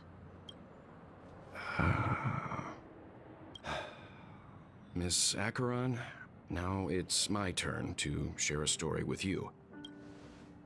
There was a man from my homeland who, at a time when the world was grappling with deep, unhealable pain, made a choice. He wove together the dreams of everyone in the world, linking people's dreamscapes, and shouldered this burden himself. From this, he created a giant, a spiritual atom. And since that moment, the giant stood between heaven and earth, becoming the pillar of the world's existence. As a price, those who found it hard to move forward, who could not advance, forever lost their future. They slumbered in a dream, devoid of disaster and pain, living out their days peacefully in the man's created utopia. And it is because of the wishes of those people who wished not to awaken that this spiritual atom became unbreakable. And yet, you stand here right now, which also means that man failed. Because people must always move towards the future. Even if human weaknesses make them pause when they truly cannot move forward, humanity will eventually seek a way to save itself. And that man, he was never a failure. Like everyone in that world, he etched the possibilities of human nature into his heart. He was the sun chaser of legend, soaring towards the sky and embracing his final victory with his fall. He ascended to heights uncharted, only to come face to face with the sun, a place not visited by anyone before. His wings would melt because of it, only for him to fall into the sea. And after that, countless others would surpass him, soaring to even greater heights. A fitting metaphor for the Nameless's trailblazing spirit. Thank you, Mr. Yang. I know what you wish to confirm. The universe has innumerable similar, yet different worlds. In these worlds, there are innumerable people who look alike, yet don't. I too have embarked on journeys, encountering old friends with familiar faces on different worlds, witnessing their destinies follow paths similar to mine. So I will tell you, even if not completely similar, the story you just told, it overlaps with my past. And within that abyssal dream, I ended that man's life. Alone.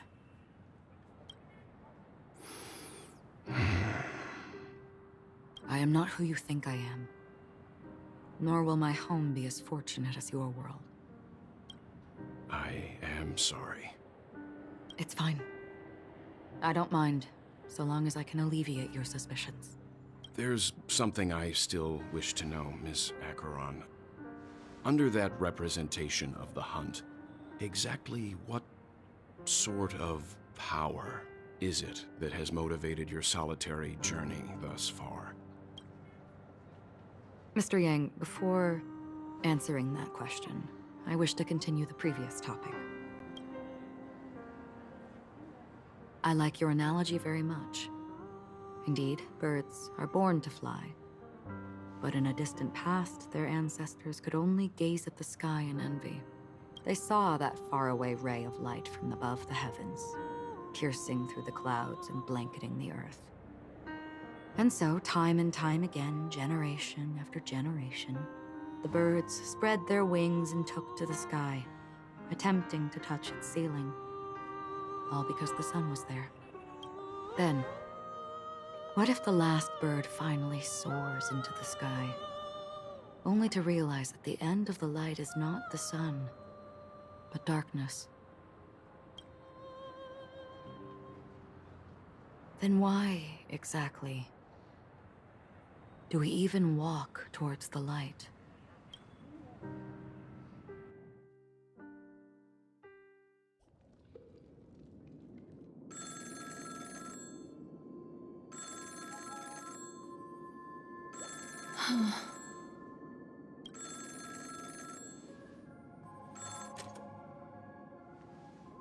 Long time no see. Having fun on Penacony? Acheron? This voice, it's not Constance. Could it be her companion? Though I don't know exactly what you are, or what you're up to, my bullets will find you. Until then, you best find a casket store on Penacony and ask the owner to reserve a good quality casket for you, imposter. Imposter? I see. She gave my whereabouts to someone who's tracking Acheron too. Who are you? Huh? Did I make a mistake? Who the heck are you? I'm the Garden of Recollection's memo keeper. Not bad. This is the kind of tough challenge I like. You that imposter's bodyguard? Never mind. It's fine. I'll leave a round for you. So get that forehead clean. and wait for me. I don't know what you're talking about, but you know Acheron, the Galaxy Ranger, yes? I have something to ask you. Are you asking me to write your will? Sure. Go ahead. Not quite. I only want to ask, how exactly did she become a Galaxy Ranger? She's clearly not a path strider of the Hunt, but you are, aren't you? Tell me, what's Acheron's deal? Sure. Heck, never thought I'd come across an ally. What a stroke of luck. Well, I'll be on Penacony soon. Memo Keeper, go buy a bottle of Asdana's White Oak and warm it up. And I'll raise a glass to you. That lady's passed. Well, nobody knows. But if all you want is a simple answer, sure, you best get a chair and take a seat. That woman, named Acheron, is an emanator who should not exist.